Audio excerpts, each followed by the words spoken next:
নীলফামারীবাসী কেমন আছেন সবাই? নীলফামারীবাসী কেমন আছেন সবাই? আলহামদুলিল্লাহ, আমিও ভালো আছি। এই যে বাম দিকে আর ডান দিকে এই ধাক্কা চলতে থাকলে মারা যাবে মানুষ। এখানে মেহেরবানি করে ধাক্কাধাক্কি করবেন না। আমি যখন আসছিলাম আমি দেখতে পেয়েছি অনেকগুলো প্রজেক্টর আছে, এলইডি আছে, অনেকগুলো এলইডি আছে, প্রজেক্টর আছে। মেহেরবানি করে আপনারা সেফ সাইডে যান, go to the safe zone. 350 police মোতায়েন হয়েছে। আমি দেখেছি ভাইদেরকে রাস্তার বিভিন্ন মোড়ে মোড়ে সব জায়গায় ভাইরা অবস্থান নিয়েছে, আর লোক হয়ে গেছে লক্ষ লক্ষ। একমাত্র আল্লাহর রহমত আর আপনাদের আন্তরিক সহযোগিতা ছাড়া এই প্রোগ্রাম বাস্তবায়ন করা সম্ভব না। আমি দেখে দেখে এসেছি কি গ্যাদারিং, কি হিউজ ক্রাউড। এই জায়গাটাতে ধাক্কাধাক্কি করলে পুলিশ ভাইরা কি করবে? এখানে ধাক্কা কেন?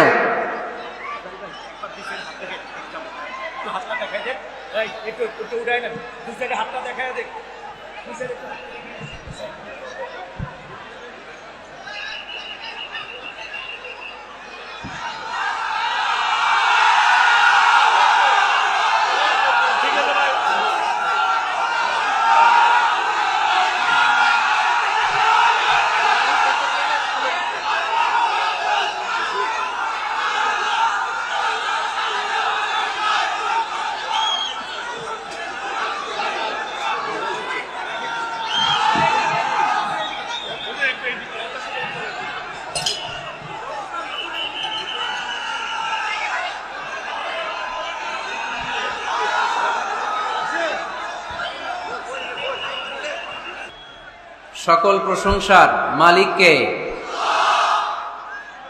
সকল ক্ষমতার উৎসকে। কেউ যেটা পারে না পারে কে, কেউ যেটা দেখে না দেখে কে। সে আল্লাহর জন্য আমরা সবাই আওয়াজ করে পড়ব কালিমাতুশ শুকুর, আলহামদুলিল্লাহ। সবাই পড়ুন, রব্বানা লাকাল হামদ হামদান কাসীরান তাইয়িবান মুবারাকান ফীহি ইয়া রাব্বি লাকাল হামদু কামা ইয়ানবাগি লিজালালি ওয়াজহিকা ওয়া আযীমি সুলতানিকা। লাকাল হামদু বিল ঈমান, লাকাল হামদু বিল ইসলাম, লাকাল হামদু বিল কুরআন। আমরা প্রশংসা করলাম কার? সব সময় প্রশংসা করব কার? খাওয়ার সময়, ঘুমানোর সময়, জিকির করার সময়, নামাজ পড়ার সময়, সব সময় প্রশংসা চলবে একটা সত্তার। চিল্লায় বলতে হবে, তিনি কে? আল্লাহর প্রশংসা করে শেষ করা যাবে? আমাদের হায়াত ফুরিয়ে যাবে, আমাদের জীবন ফুরিয়ে যাবে, কিন্তু আল্লাহর প্রশংসা করে শেষ করা যাবে? আমরা যেন বেশি বেশি আল্লাহ তাআলার প্রশংসা করতে পারি। আল্লাহ তুমি তৌফিক দাও। আরো জোরে পড়ছি আমিন।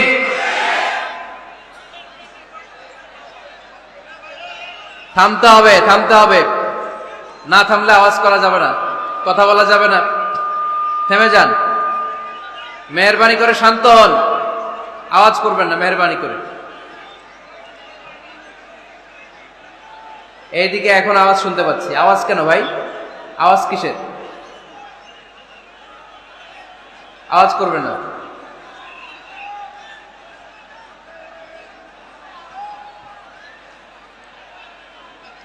চড়াইখোলা স্কুল ও কলেজের দক্ষিণ দিকে বসুনিয়া পাড়া, নীলফামারী সদর, বিশাল তাফসীরুল কোরআনের প্রোগ্রাম।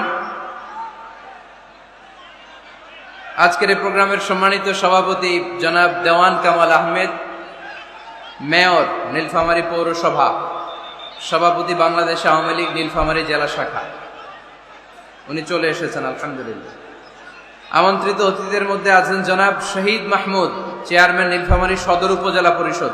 আসছেন? আচ্ছা আচ্ছা। প্রধান পৃষ্ঠপোষকতায় ও সার্বিক তত্ত্বাবধানে আছেন জনাব মোহাম্মদ মোশাররফ হোসেন বসুনিয়া মানিক, চেয়ারম্যান 13 নং চড়াইখোলা ইউনিয়ন পরিষদ। আসছেন? মাশাআল্লাহ। আজকের প্রোগ্রামের প্রধান অতিথি সম্মানিত ডিআইজি আবুল কালাম সাহেব খুব শরীফ মানুষ, ভদ্র মানুষ, অনেক কষ্ট করেছেন, শ্রম দিয়েছেন এই প্রোগ্রামের জন্য। ওনার আব্বা আম্মার জন্য দোয়া চেয়েছেন, আমরা ওনার জন্য দোয়া করি আল্লাহ তাআলা ওনার এই শ্রমকে কবুল করে নিক। এরকম চমৎকার প্রোগ্রামের আয়োজন তিনি যেন ওনার এই জন্মভূমিতে, এই এলাকায় আরো বেশি বেশি আঞ্জাম দিতে পারে, আল্লাহ তৌফিক দান করুক, আমরা পড়ি আমিন। আমাকে রেখেছেন প্রধান আলোচক, আপনাদের শুকরিয়া। আমার আগে কথা বলেছেন হযরত মাওলানা মির্জা ইয়াসিন আরাফাত, খতিব, প্রাইম গ্রুপ, জামে মসজিদ, ঢাকা। এই যে ইয়াসিন আরাফাত ভাই সবসময় মুচকি একটা হাসি চেহারায় লেগেই থাকে, ভেরি এনার্জেটিক ম্যান। আপনারা শুনছিলেন ওনার আলোচনা? হ্যাঁ, ভাল লাগছে? আল্লাহ ইয়াসিন ভাইকে আরো চমৎকার কথা কোরআন সুন্নাহর আলোকে আমাদেরকে উপহার দেওয়ার তৌফিক দান করুক, আমরা পড়ি আমিন। কথা বলেছেন মুফতি আজহারুল ইসলাম, কথা বলেছেন মাওলানা হাফিজুর রহমান সাহেব, আরো অনেক গণ্যমান্য উলামায়ে কেরাম বাদ আসর থেকে এই রাত পর্যন্ত কথা রেখেছেন। যারাই কোরআন সুন্নাহর আলোকে কথা রেখেছেন সে কথাগুলো যেন আমরা আমল করতে পারি, আল্লাহ তুমি তৌফিক দান করো, আমরা পড়ি আমিন। আরো অন্যান্য নেতৃবৃন্দ যারা আছেন আমি তাদেরকে শুকরিয়া জানাই। অত্র থানার ওসি মহোদয় এসেছেন, সৈয়দপুরের ওসি মহোদয় এসেছেন, পুলিশ প্রশাসনের ভাইদেরকে আন্তরিক শুভেচ্ছা জানাই। বিভিন্ন জায়গায় অবজারভেশন টাওয়ার করেছে ওনারা, ভ্রাম্যমান অনেকগুলো ক্যাম্প করেছেন। যারাই এই প্রোগ্রামের জন্য টাকা দিয়ে, পয়সা দিয়ে, বুদ্ধি দিয়ে, পরামর্শ দিয়ে, শ্রম দিয়ে, আল্লাহর কাছে দোয়া করে আজকের এই চমৎকার রজনীতে চমৎকার প্রোগ্রামটি বাস্তবায়নের সুযোগ করে দিয়েছেন, এই প্রোগ্রামটা আমাদের সকলের জন্য আল্লাহ তাআলা নাজাতের ওসিলা করুক, আমরা আওয়াজ করে পড়ব আমিন। আমরা নীলফামারীর এই বিশাল প্যান্ডেলে যেভাবে দিনী ভাই হিসেবে একসাথে বসার সুযোগ হলো, আল্লাহর জান্নাতেও যেন আমরা সবাই একসাথে এভাবে থাকতে পারি, বসতে পারি, আল্লাহ তুমি তৌফিক দান করো, আমরা আওয়াজ করে পড়ব আমিন। এখনো বিশৃঙ্খলা থামে নাই। আমি পুলিশ ভাইদেরকে বলবো, যেহেতু এখানে লোকজনকে বসতে দিছেন, যারা ধাক্কাধাক্কি করতেছে আস্তে করে আসতে দেন, সবাইকে না, দু একজন করে আসতে দিলে এই জায়গাটাও পূরণ হয়ে যাক, এরপর আমরা কথা বলি। পুলিশ ভাইদেরকে বলবো আস্তে আস্তে, আপনারা যদি সেফ মনে করেন এই জায়গাটাতে আসতে দেন, দেন এই জায়গায় দেন, যেহেতু আমি চলে আসছি আর আমার পরে কোনো আলোচক নাই। কিন্তু ধাক্কাধাক্কি চলবে না, দৌড়াদৌড়ি চলবে না, আস্তে আস্তে যাদেরকে পুলিশ ভাই অ্যালাউ করবে ইশারা দিয়ে তারাই আসবে, শুধু তারাই, আস্তে আস্তে আস্তে আস্তে। না না, পেছন থেকে না, পেছন থেকে না, no, sit down, have a seat, বসেন। এই যে আমি আপনাদেরকে বলতেছি, এই যে বাসের উপরে উঠলেন কারা, বসেন, বসেন।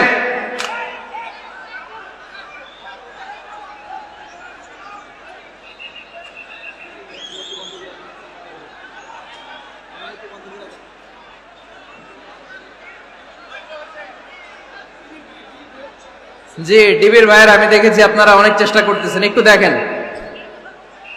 আর এখানে আইন শৃঙ্খলার দায়িত্বে যে সমস্ত পুলিশ ভাইরা আছেন, আস্তে আস্তে আস্তে আস্তে স্বল্প পরিসরে, সবাই আসলে এখানে ক্যামেরাম্যানদের সমস্যা হবে, আস্তে আস্তে ঢুকায় দেন, জায়গা আছে, এখানে জায়গা আছে, দেন দেন, আস্তে আস্তে দেন।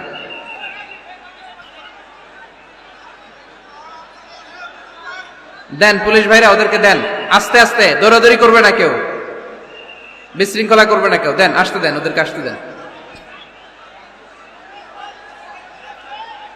প্রায় প্রতিটা মাহফিলেই বিশৃঙ্খলা, এদেরকে থামাতে থামাতে আমার চলে যায় আধা ঘন্টা, এরপরে কথা বলার পরিবেশ আর থাকে না। তো আপনারা কি বিশৃঙ্খলা করবেন না কোরআনের কথা শুনবেন? এখানে আসছেন কোন নিয়তে আসছেন? তো বিশৃঙ্খলা করতেছেন কেন? কখন আসছেন? কয়টার দিকে আসছেন আপনারা? হ্যাঁ, অনেকে সকালে, অনেকে দুপুর একটায়। আচ্ছা ঠিক আছে, ঠিক আছে, আল্লাহ কবুল করুন, ঠিক আছে। ফজর পরে আসছে অনেকে। আমরা একটু জিকির করি, সুবহানাল্লাহ, আলহামদুলিল্লাহ, লা ইলাহা ইল্লাল্লাহ, সুবহানাল্লাহ।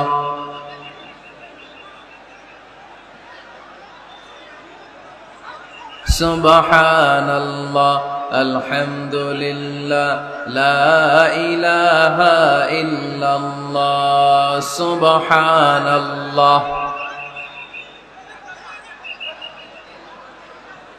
আল্লাহ নামের জিকির করবে যারা, আল্লাহর কাছে প্রিয় তারা, আল্লাহর কাছে প্রিয় যারা, জান্নাতে প্রবেশ করবে তারা।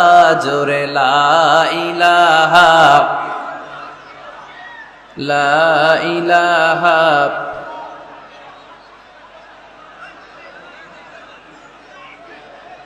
লা ইলাহা ইল্লাল্লাহু মুহাম্মাদুর রাসূলুল্লাহ সাল্লাল্লাহু আলাইহি ওয়াসাল্লাম। এখনো এখানে থামে নাই বিশৃঙ্খলা। এই তাফসির মাহফিলগুলোতে এসে কি লাভ হবে আমরা যদি সুশৃঙ্খল ভাবে একটা প্রোগ্রামকে অ্যারেঞ্জ করতে না পারি? লক্ষ লক্ষ টাকা খরচ করে এই প্রোগ্রামের আয়োজন হয়েছে। এইখানে চিৎকার চেঁচামেচি, ওইখানে ধাক্কাধাক্কি, এইখানে জনস্রোত, বিশাল স্ক্রিনে দেখা যাচ্ছে না, তারপরও এখানে ধাক্কাধাক্কি। বসেন বসেন, আর আওয়াজ হবে না। আমরা আল্লাহর নামের 3টা তাকবীর দিব। এই তাকবীরের পরে যদি আওয়াজ বিশৃঙ্খলা হয় আমি দোয়া করে বিদায় নিব। শেষ, আজকের মাহফিল এখানেই ক্লোজ।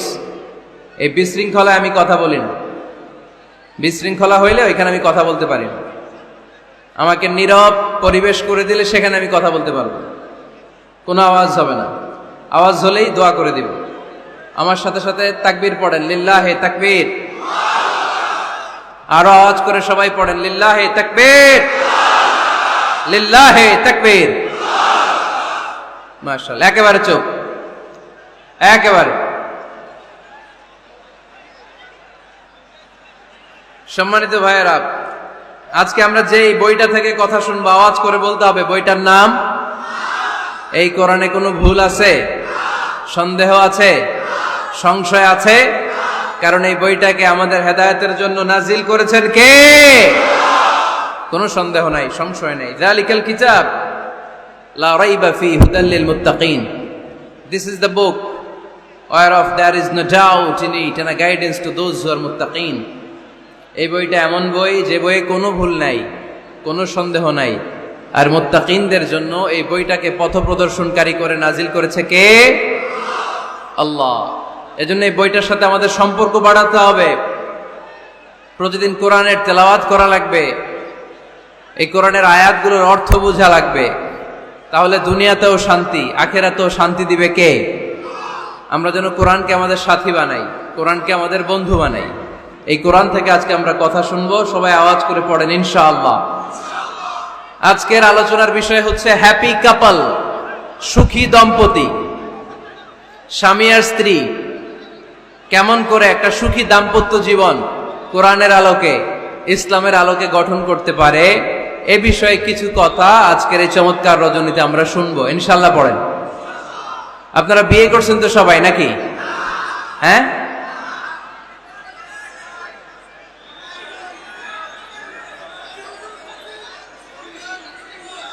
করো নাই? বিয়ে করে নাই কে কে দেখি? হায় হায়, চেয়ারম্যান সাহেব কই? এগুলোর বিয়ে করে দিয়েন। এগুলোর আপনার হাতে রেখে গেলাম। এই অবাকাগুলারে মিলাই দিয়েন। বসেন। এই অবিবাহিতদের দুঃখ জ্বালা কেউ বুঝতে চায় না, ঠিক কিনা? বিয়ে করে ফেলবা। বিয়ে করলে নেয়ামত বাড়ায় দেয় কে? দারিদ্রতা থাকলে ধনাঢ্যতা দিয়ে দেয় কে? সবাই চাকরি করে বিয়ে করতে চায়, ব্যবসা ভালো হইলে বিয়ে করতে চায়, কিন্তু জানেই না ব্যবসায় ভালো হওয়ার আর চাকরি পাওয়ার মাধ্যম হচ্ছে আগে বিয়ে করা। আগে কি করা? স্বাধীনতার স্থপতি বঙ্গবন্ধু শেখ মুজিবুর রহমান 18 বছর বয়সে বিয়ে করছে। কত বছর বয়সে? এক বর্ণনায় দেখলাম 14, আরেক বর্ণনায় দেখলাম 18। কাজী নজরুল ইসলাম অল্প বয়সে বিয়ে করছে। মহাত্মা গান্ধী অল্প বছর বয়সে বিয়ে করছে। শেক্সপিয়ার ছোট থাকতে বিয়ে করে ফেলছে। তো এরা এই যে আগে বিয়ে করছে, এদের সফল হইতে কোনো সমস্যা হয়েছে? কথা বলেন না কেন? বঙ্গবন্ধু শেখ মুজিবুর রহমান উনি কি সফল রাষ্ট্রনায়ক নন? কাজী নজরুল ইসলাম সফল কবি নন?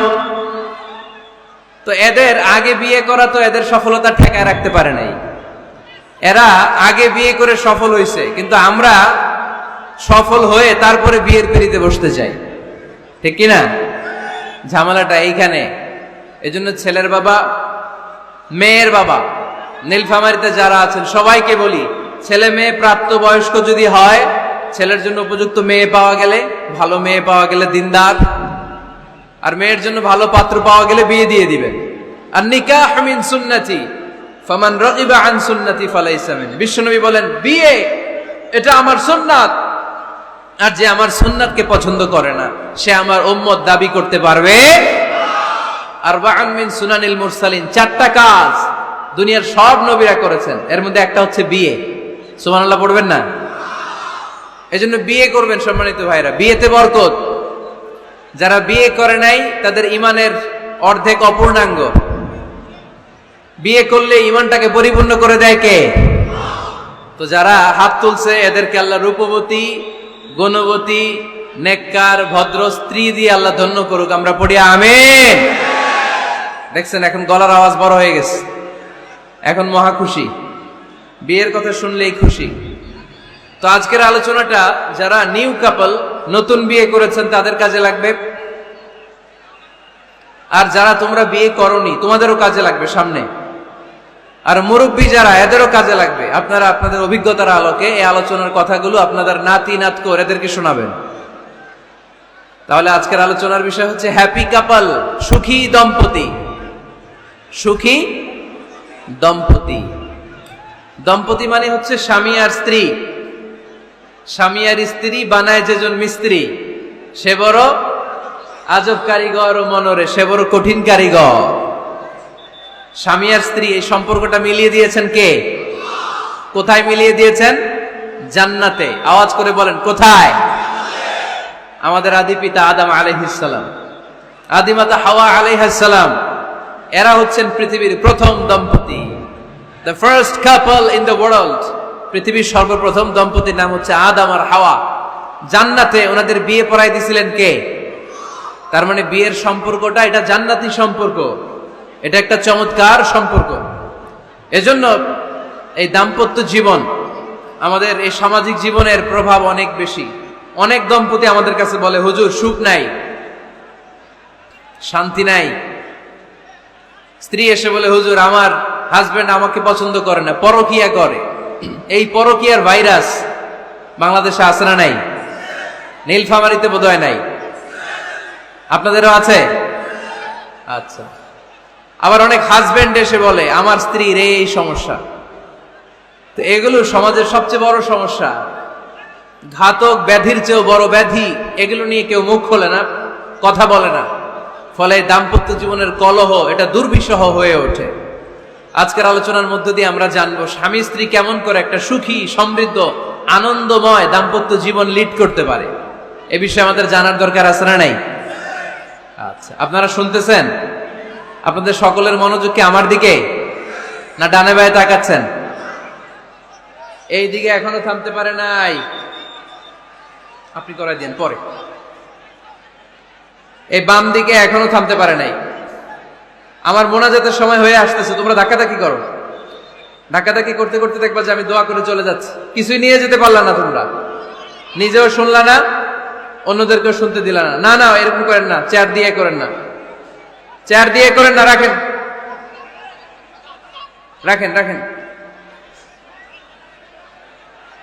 আমি তো তোমাদেরকে হাত নেড়ে শান্ত হতে বললাম, এরপরে কথা কিসের এখানে? এভাবে আসলে আলোচনা করা যায় না। একজন আলোচক কোন একটা বিষয় নিয়ে যখন কথা শুরু করবে, ডানে বায়ে ধাক্কাধাক্কি, চিৎকার, বিশৃঙ্খলার আওয়াজ যখন আলোচকের কানে আসে, উনি কথার খেই হারিয়ে ফেলে। এই যে আবার শুরু হয়েছে এখানে।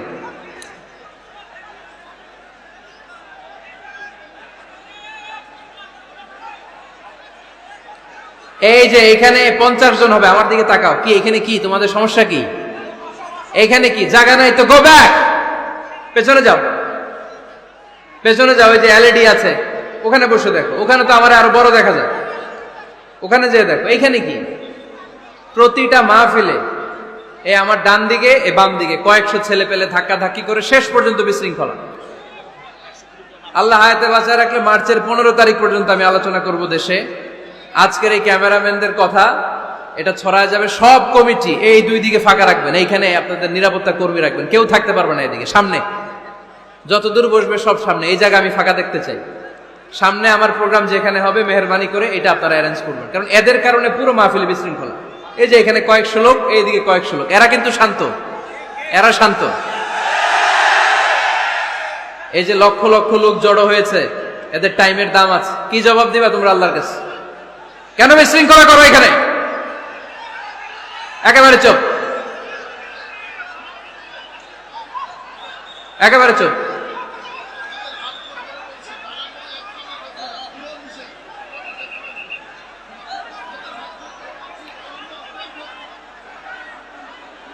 হ্যাঁ বসে যান, বসেন। ধাক্কাধাক্কি করতে আসছেন, বসেন, ধাক্কাধাক্কি করে বসেন।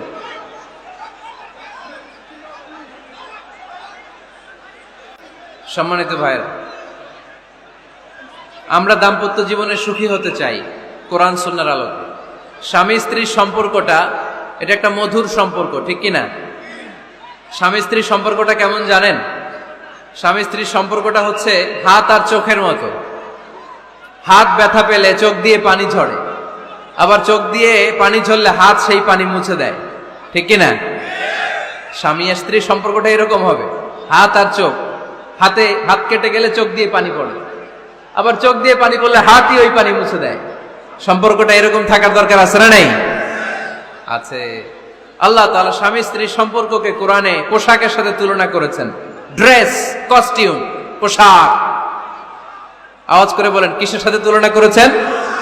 পোশাক। কেন পোশাকের সাথে তুলনা করলেন? কারণ পোশাক মানুষের লজ্জাস্থানের হেফাজত করে। ইট কভারস আওয়ার প্রাইভেটস।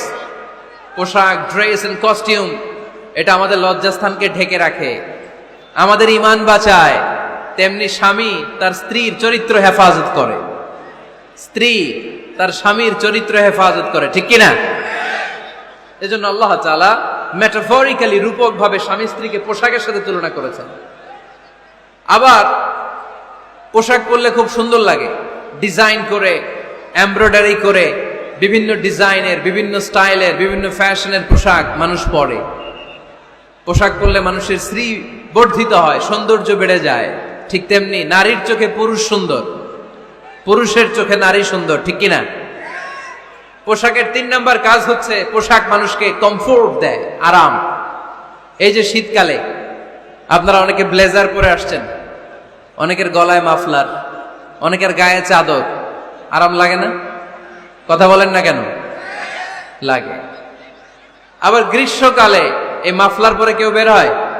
চৈত্র মাসে, চৈত্র মাসে নীলফামারীতে জ্যাকেট পরেন কে কে দেখি? পরেন? পরেন? পরেন না। এর কারণ চৈত্র মাসে পাতলা কাপড় পরতে হয়, কটনের, সুতির কাপড়। শীতকালে মোটা কাপড় আরাম লাগে, দেহটাকে প্রশান্ত করে দেয়। আবার গরমকালে সুতির, কটনের পাতলা কাপড় পরলে দেহটারে প্রশান্ত করে দেয়। ঠিক তেমনি স্ত্রী যখন স্বামীর সান্নিধ্য পায়, এই লাইটটা অফ থাকলে ভালো, অফ, এই লাইটটা অফ, পারলে এটা অফ। স্ত্রী যখন স্বামীর সান্নিধ্য পায়, স্ত্রী প্রশান্ত হয়ে যায়। আবার স্বামী যখন স্ত্রীর সংস্পর্শ পায়, স্বামীর অন্তরটারে প্রশান্ত করে দেয় কে? এজন্য আল্লাহ তাআলা নারীকে বলেছেন, নারী তোমরা হচ্ছে পুরুষের পোশাক। আবার পুরুষদেরকে বলেছেন, ও পুরুষরা তোমরা নারীদের পোশাক। পড়েন আল্লাহু আকবার।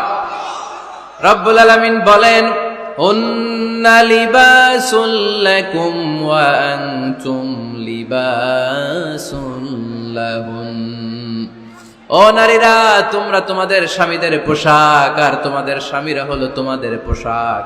পোশাক যেমনি লজ্জাস্থানকে ঢেকে রাখে, ঈমান ইজ্জতের হেফাজত করে, আব্রু ঢেকে রাখে, তেমনি স্বামী তার স্ত্রীর চরিত্রের হেফাজত করে, স্ত্রী তার স্বামীর চরিত্রের হেফাজত করে। পোশাক যেমনি সুন্দর, স্ত্রীর চোখে স্বামী সুন্দর, স্বামীর চোখে স্ত্রী সুন্দর। পোশাক যেমনি মানুষকে আরাম দেয়, প্রশান্ত করে দেয়, স্বামী আর স্ত্রী একে অপরের সংস্পর্শ পেলে তাদের হৃদয়টাও প্রশান্ত হয়ে যায়, ঠিক কিনা? এজন্য আল্লাহ তাআলা পোশাকের সাথে তুলনা করেছেন। পোশাক একে অপরের পোশাক, পোশাক চামড়ার সাথে লেগে থাকে না, আলাদা থাকে। তার মানে স্বামী স্ত্রীর সম্পর্কটা এরকম মিলেমিশে ভালোবেসে একাকার, ঠিক কিনা? আর নিসাউ শাকাইকুর রিজাল, নারীরা পুরুষদের কাউন্টার পার্ট। নারী হচ্ছে পুরুষের সহযোগী। এই পৃথিবীর এই সভ্যতা, এই সিভিলাইজেশন, এই উন্নয়নের ডেভেলপমেন্ট এটা শুধু পুরুষরা করে নাই, এই উন্নয়নের অংশীদারিত্বে আমাদের বোনদের নারীদেরও হাত আছে না নাই? এজন্য কাজী নজরুল বলেছেন, এ বিশ্বে যা কিছু সুন্দর চিরকল্যাণকর, অর্ধেক তার করিয়াছে নারী, অর্ধেক তার নর। চিল্লায় বলেন ঠিক কিনা? এজন্য এই মহাবিশ্বের এই সভ্যতায় আপনাদের যেমনি অবদান, আমাদের বোনদেরও অবদান আছে না নাই? আছে। স্বামী স্ত্রী এই দুজন মিলে এই বিশ্ব সভ্যতা তৈরি হয়েছে। এজন্য দুজনের মধ্যে সম্পর্ক হবে পোশাকের মতো। পোশাক যেমনি দেহের সাথে লেগে থাকে, স্বামী স্ত্রীর মধ্যে এরকম সুসম্পর্কের দরকার আছে না নাই? আচ্ছা, আজকে আমরা জানার চেষ্টা করব কি করে স্বামী আর স্ত্রীর মধ্যে এই সুসম্পর্ক বাড়ানো যায়, ইনক্রিজ করা যায়। কি করে আমাদের মধ্যে মারামারি, কাটাকাটি, ঝগড়া, ডিভোর্স এই রেটটা কমানো যায়, এ ব্যাপারে আমাদের জানার দরকার আছে না নাই? ইসলামী শরিয়া স্বামী স্ত্রী প্রত্যেককে ইন্ডিভিজুয়ালি আলাদা আলাদা কিছু দায়িত্ব দিয়েছে। স্বামীকে কিছু দায়িত্ব দিয়েছে, আবার স্ত্রীকে কিছু দায়িত্ব দিয়েছে, আবার উভয়কে কিছু দায়িত্ব দিয়েছে।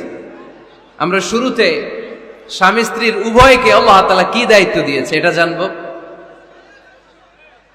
তারপরে স্ত্রীদেরকে আল্লাহ তাআলা কি দায়িত্ব দিয়েছেন সেটা জানবো।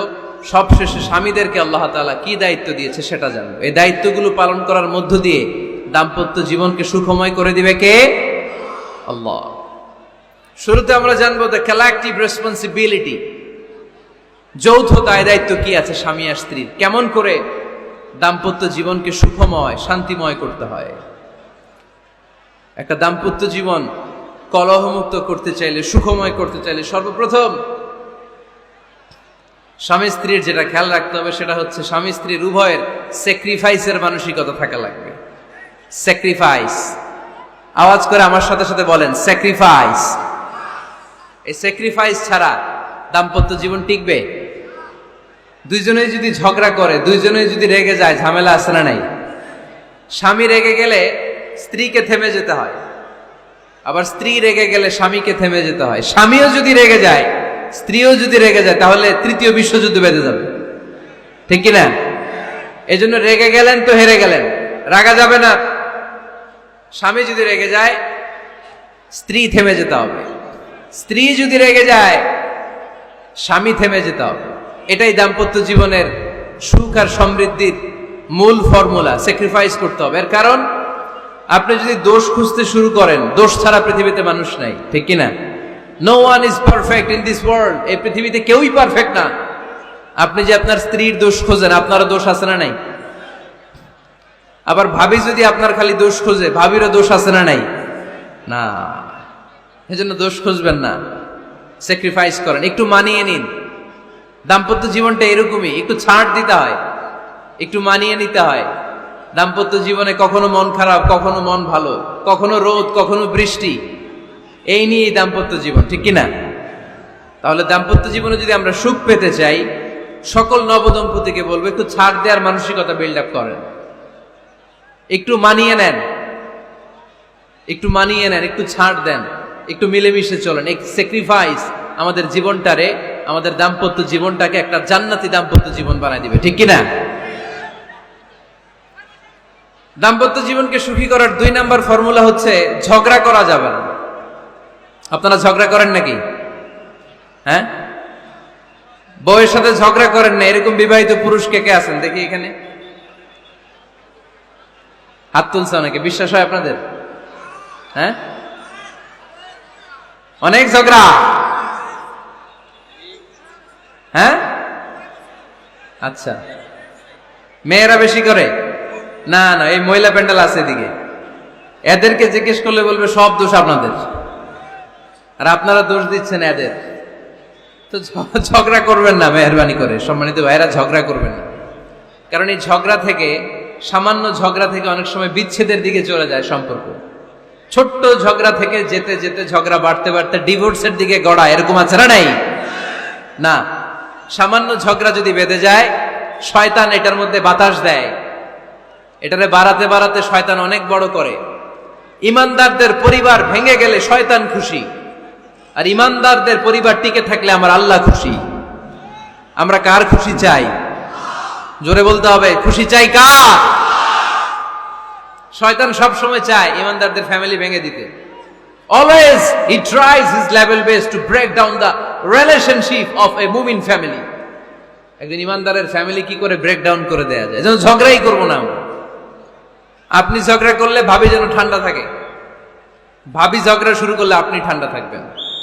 ঝগড়া করা যাবে না, কিন্তু ঝগড়া হয়ে যায় ফ্যামিলিতে, এটাকে চেক দিতে হবে। ঝগড়া নিয়ে অনেক মজার মজার গল্প আছে। একটা গল্প দিয়ে আজকে শুরু করি। এক লোক মাহফিল শেষ করে 11টার দিকে বাসায় ফিরেছে। তো বাসায় ঢোকার আগে তার ওয়াইফকে ফোন দিয়েছে। ফোন দিয়ে বলতেছে, এই মাহফিল শেষ, আমি কিন্তু বাসায় চলে আসতেছি, শুরু করার আগে তাড়াতাড়ি দরজাটা খুলো। তো স্ত্রী আবার রাতের খাবার স্বামীকে ছাড়া খায় না। তো স্ত্রী দরজা খুলে দাঁড়ায় আছে, স্বামী বেচারা আসছে। আসার পরে স্ত্রীকে বলতেছে, এই শুরু করার আগে রাতের খাবার দিয়ে দাও, খেয়ে নেই। তো স্বামী ওয়াশরুম থেকে ফ্রেশ ট্রেশ হয়ে আসছে, স্ত্রী বেচারিও ডাইনিং টেবিলে খাবার দিয়েছে। এবার স্বামীও খেতে বসেছে, স্ত্রীও খেতে বসেছে। স্বামী আবার বলতে আরম্ভ করছে, শুরু করার আগে ফ্যানটা ছাড়ো, খুব গরম লাগতেছে। এবার তো স্ত্রী রেগে মেগে আগুন, কি আসার পর থেকে শুরু করার আগে, শুরু করার আগে, শুরু করার আগে, কি শুরু করার আগে? স্বামী বলতেছে, এই তো শুরু হয়ে গেল, এই শুরু হয়ে গেল। মানে কি? ঝগড়া। নীলফামারীর ভাইয়েরা, এটা শুরু করা যাবে না। শুরু করবেন আপনারা? ঝগড়া করবেন? আমাদের ফ্যামিলিগুলো থেকে ঝগড়াকে আজকে থেকে আমরা নো বলে দিলাম। মানে না, ঝগড়াকে কি বললাম? সবাই বলতে পারেন না, আওয়াজ করে বলেন, ঝগড়াকে আমরা কি বলবো? নো। ঝগড়া করা যাবে না। শয়তান ঝগড়া বাঁধাতে খুব উস্তাদ। সহিহ মুসলিমের হাদিস, ইন্না ইবলিসা ইয়াদাউ আরশাহু আলাল মা সুম্মা ইয়াবআসু সারায়াহু। ইবলিস তার সিংহাসন গেড়েছে সাগরের উপরে। ইবলিসের সিংহাসন কিসের উপরে? বিশাল বড় সাগর আর মহাসাগরের উপরে ইবলিস শয়তান তার সিংহাসন নিয়ে বসা। প্রতিদিন সকালবেলায় শয়তানগুলোরে মানব রাজ্যে পাঠিয়ে দেয়, যা তোরা মানব রাজ্যে চলে যা, যে মানুষকে ওয়াসওয়াসা দেয়, ওয়াসওয়াসা দিয়ে খারাপ কাজ করা। সারাদিন খারাপ কাজ করার পরে কি কি ওয়াসওয়াসা দিল, কি কি খারাপ কাজ মানুষের মধ্যে ঘটালো, সন্ধ্যাবেলায় সব শয়তানে সেই ইবলিসকে বয়ান শোনায়। সন্ধ্যাবেলায় শয়তানগুলো এসে বলে, আমি এক লোককে দিয়ে মিথ্যা কথা বলিয়েছি। আরেক শয়তান বলে, আমি নামাজ কাজা করিয়েছি এক আল্লাহর বান্দাকে দিয়ে। আরেকজন বলে, আমি ওজনে কম দিয়েছি। আরেকজন বলে, আমি সুদের ব্যবসার মধ্যে টাকা লাগানোর ব্যবস্থা করে দিয়েছি। এক একজন এক একটা ওয়াসওয়াসা দিয়ে আল্লাহর মুমিন বান্দাদেরকে ধোঁকা দিয়েছে। এগুলোর ফিরিস্তি এসে সব শয়তানেরা ইবলিসকে শোনায়, কিন্তু কোনো কথাতে ইবলিসের মন ভরে না। কোন শয়তান এসে বলে, আমি তো এমন মদের আড্ডাখানায় নিয়ে গেছি আল্লাহর বান্দাদেরকে, এগুলো নামাজই পড়ে নাই, খালি মদ খাইছে। আবার কিছু শয়তান এসে বলে, আমি ক্যাসিনোতে নিয়ে গেছি, ওখানে খালি জুয়া খেলছে। আবার কিছু শয়তান এসে বলে, আমি বাজারের মধ্যে ফরমালিনের এই ওয়াসওয়াসা ঢুকায় দিছি। একটার পর একটা শয়তানি ফিরিস্তি তারা ইবলিসকে শোনায়, কিন্তু কোনো কাজই ইবলিসের মন ভরাতে পারে না। একজন এসে বলে, আনা মা তারাকতুহু বাইনার রাজুলি ওয়া ইমরাআতিহি হাত্তা ফাররাকতু। আমি একজন ইমানদার নারী পুরুষের মধ্যে ঝগড়া লাগায়া ওই ঝগড়া বাড়াতে বাড়াতে বাড়াতে বাড়াতে তালাক পর্যন্ত নিয়ে গেছে। নাউজুবিল্লাহ পড়বেন না? শয়তান এবার তার উপর খুশি হয়ে যায়। সব শয়তানগুলোকে ঠেলে ইবলিস এই শয়তানকে কাঁধে তুলে নাচতে শুরু করে দেয়। কারণ মুমিন বান্দার সংসার যদি ভেঙে যায় শয়তান খুশি হয়ে যায়, আর মুমিন বান্দার সংসার টিকে থাকলে খুশি হয়ে যায় কে? এজন্য নীলফামারীর ভাইরা, ঝগড়া করা যাবে না। দাম্পত্য জীবনকে সুখী করতে চাইলে ঝগড়াকে আমরা নো বলে দিব। ঝগড়া অনেক সময় হবে, কিন্তু এটাকে বাড়তে দেয়া যাবে না, এটাকে আমরা স্পেস দিব না, ওইখানে থামায় দিতে হবে। রাজি আছেন তো সবাই? আল্লাহ রাসূল সাল্লাল্লাহু আলাইহি ওয়াসাল্লামের ফ্যামিলিতে ঝগড়া হতো, আম্মা জান আয়েশা রাদিয়াল্লাহু তাআলা আনহার সাথে আল্লাহ রাসূল সাল্লাল্লাহু আলাইহি ওয়াসাল্লামের ঝগড়া হতো, হাদিসে পাওয়া যায়, কিন্তু এগুলো ছিল মধুর ঝগড়া, সুন্দর ঝগড়া। সুবহানাল্লাহ বলেন। আল্লাহর হাবিব বলেন, ইয়া আয়েশা ইন্নী লা আ'লামু ইযা কুনতি আন্নী রাদিয়া ওয়া ইযা কুনতি আলাইয়া গাদবা। ও আয়েশা, তুমি কখন আমার উপর রেগে থাকো সেটাও আমি বুঝি, আবার কখন খুশি থাকো সেটাও বুঝি। আম্মা জান আয়েশা বললেন, ইয়া রাসূলুল্লাহ, ইয়া হাবিবাল্লাহ, কেমন করে আপনি বুঝেন যে আমি আপনার উপর রেগে আছি, আবার কেমন করে আপনি বুঝেন আমি আপনার উপর সন্তুষ্ট আছি? বিশ্বনবী বললেন, আয়েশা, তুমি যখন আমার উপরে খুশি থাকো, আমার উপর যখন তুমি রাজি থাকো, তখন তুমি দোয়ার সময় এইভাবে দোয়া করো, ওয়া রব্বি মুহাম্মাদ, মুহাম্মাদের রব, আপনি আমাদের সব গুনাহগুলো মাফ করে দেন। আর যখন তুমি আমার উপর রেগে থাকো, তখন তুমি আমার নামটা মুখ দিয়ে উচ্চারণ করো না। ও আয়েশা, তখন তুমি দোয়ার সময় বলতে থাকো, ওয়া রব্বি ইব্রাহিম, ইব্রাহিমের রব, আপনি আমাদের সব গুনাহগুলো মাফ করে দেন। যখন তুমি খুশি তখন আমার নামটা মুখে নাও, যখন তুমি আমার উপর রেগে থাকো তখন তুমি আমার নামটা মুখে নিতে চাও না। আম্মা জান আয়েশা বললেন, ইয়া রাসূলুল্লাহ, ইয়া হাবিবাল্লাহ, মা আহজুরু ইল্লা ইসমাক, আমি শুধু আমার মুখ থেকে আপনার নামটারে সরায় রাখি, আমার হৃদয় থেকে কোনোদিন আপনারে সরাতে পারি না। মা আহজুরু ইল্লা ইসমাক, নবী হে, আমি তো শুধু মুখ থেকে আপনার নামটারে বাদ দেই, আমার হৃদয় থেকে তো আপনারে বাদ দিতে পারি না। আমার হৃদয় পুরোটা জুড়ে শুধু আপনি আর আপনি। চিল্লায় পড়েন আল্লাহু আকবার। তার মানে আম্মা জান আয়েশাও আল্লাহ রাসূল সাল্লাল্লাহু আলাইহি ওয়াসাল্লামের উপর রেগে থাকতেন মাঝে মাঝে, বিশ্বনবী মাঝে মাঝে রাগ করতেন। একবার খুব বেশি রাগারাগি হয়ে গেল, অনেক ঝগড়া হয়ে গেল। এবার আল্লাহ রাসূল সাল্লাল্লাহু আলাইহি ওয়াসাল্লাম খেয়াল করলেন না, এত ঝগড়া তো করা ঠিক হবে না। তখন আল্লাহর হাবিব সাল্লাল্লাহু আলাইহি ওয়াসাল্লাম বললেন, আয়েশা, চলো মিটমাট করি। কি করি? হ্যাঁ, মিউচুয়াল করি না, মিটমাট। এই যে ঝগড়া লাগলে আবার যে মিলায় দেয়, এটার কি বলেন আপনারা নীলফামারীতে? মিটমাট। আল্লাহর হাবিব সাল্লাল্লাহু আলাইহি ওয়াসাল্লাম বললেন, আয়েশা, চলো আমরা মিটমাট করি, আমরা আর ঝগড়া না করি। আম্মা জান আয়েশা বললেন, ঠিক আছে, চলেন মিটমাট করি।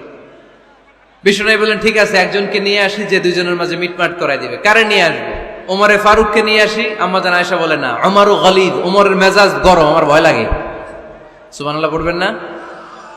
বিশ্বনবী বললেন, তাহলে তোমার আব্বারে নিয়ে আসি। কই, নিয়ে আসেন, আব্বারে খুব ভাল লাগে। বিশ্বনবী বললেন, ঠিক আছে, তোমার কথাই রইল, ওমরকে ডাকবো না, তোমার আব্বা আবু বকরকে নিয়ে আসবো। বিশ্বনবী মিটমাট করার জন্য সাইয়েদনা আবু বকর রাদিয়াল্লাহু তাআলা আনহুকে ডেকে নিয়ে আসলেন। সাইয়েদনা আবু বকর রাদিয়াল্লাহু তাআলা আনহু ঘরে ঢুকলেন। বিশ্বনবী বললেন, আয়েশা, আমার আর তোমার মাঝে কি নিয়ে ঝগড়া হয়েছে? কথাটা কি তুমি বলবা নাকি আমি বলবো?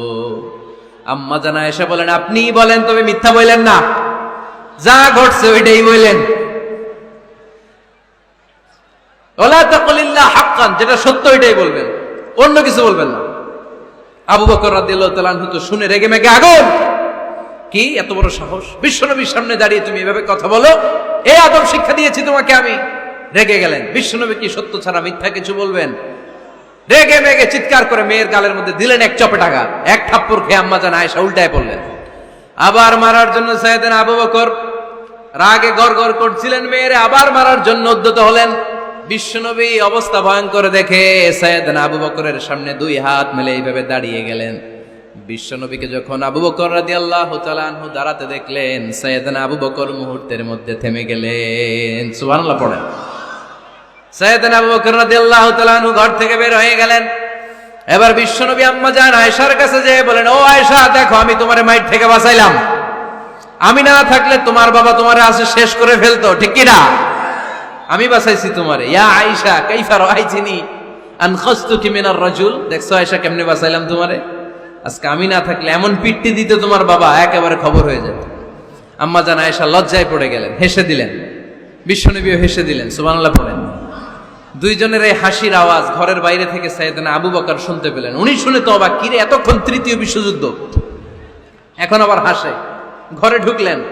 ঘরে ঢুকার পরে আবু বকর রাদিয়াল্লাহু তাআলা আনহু বিশ্বনবীরে বলেন, ইয়া রাসূলুল্লাহ, আশরিকানি ফি সিলমিকুমা কামা আশরাকতুমানি ফি হারবিকুমা। হে আল্লাহর রাসূল,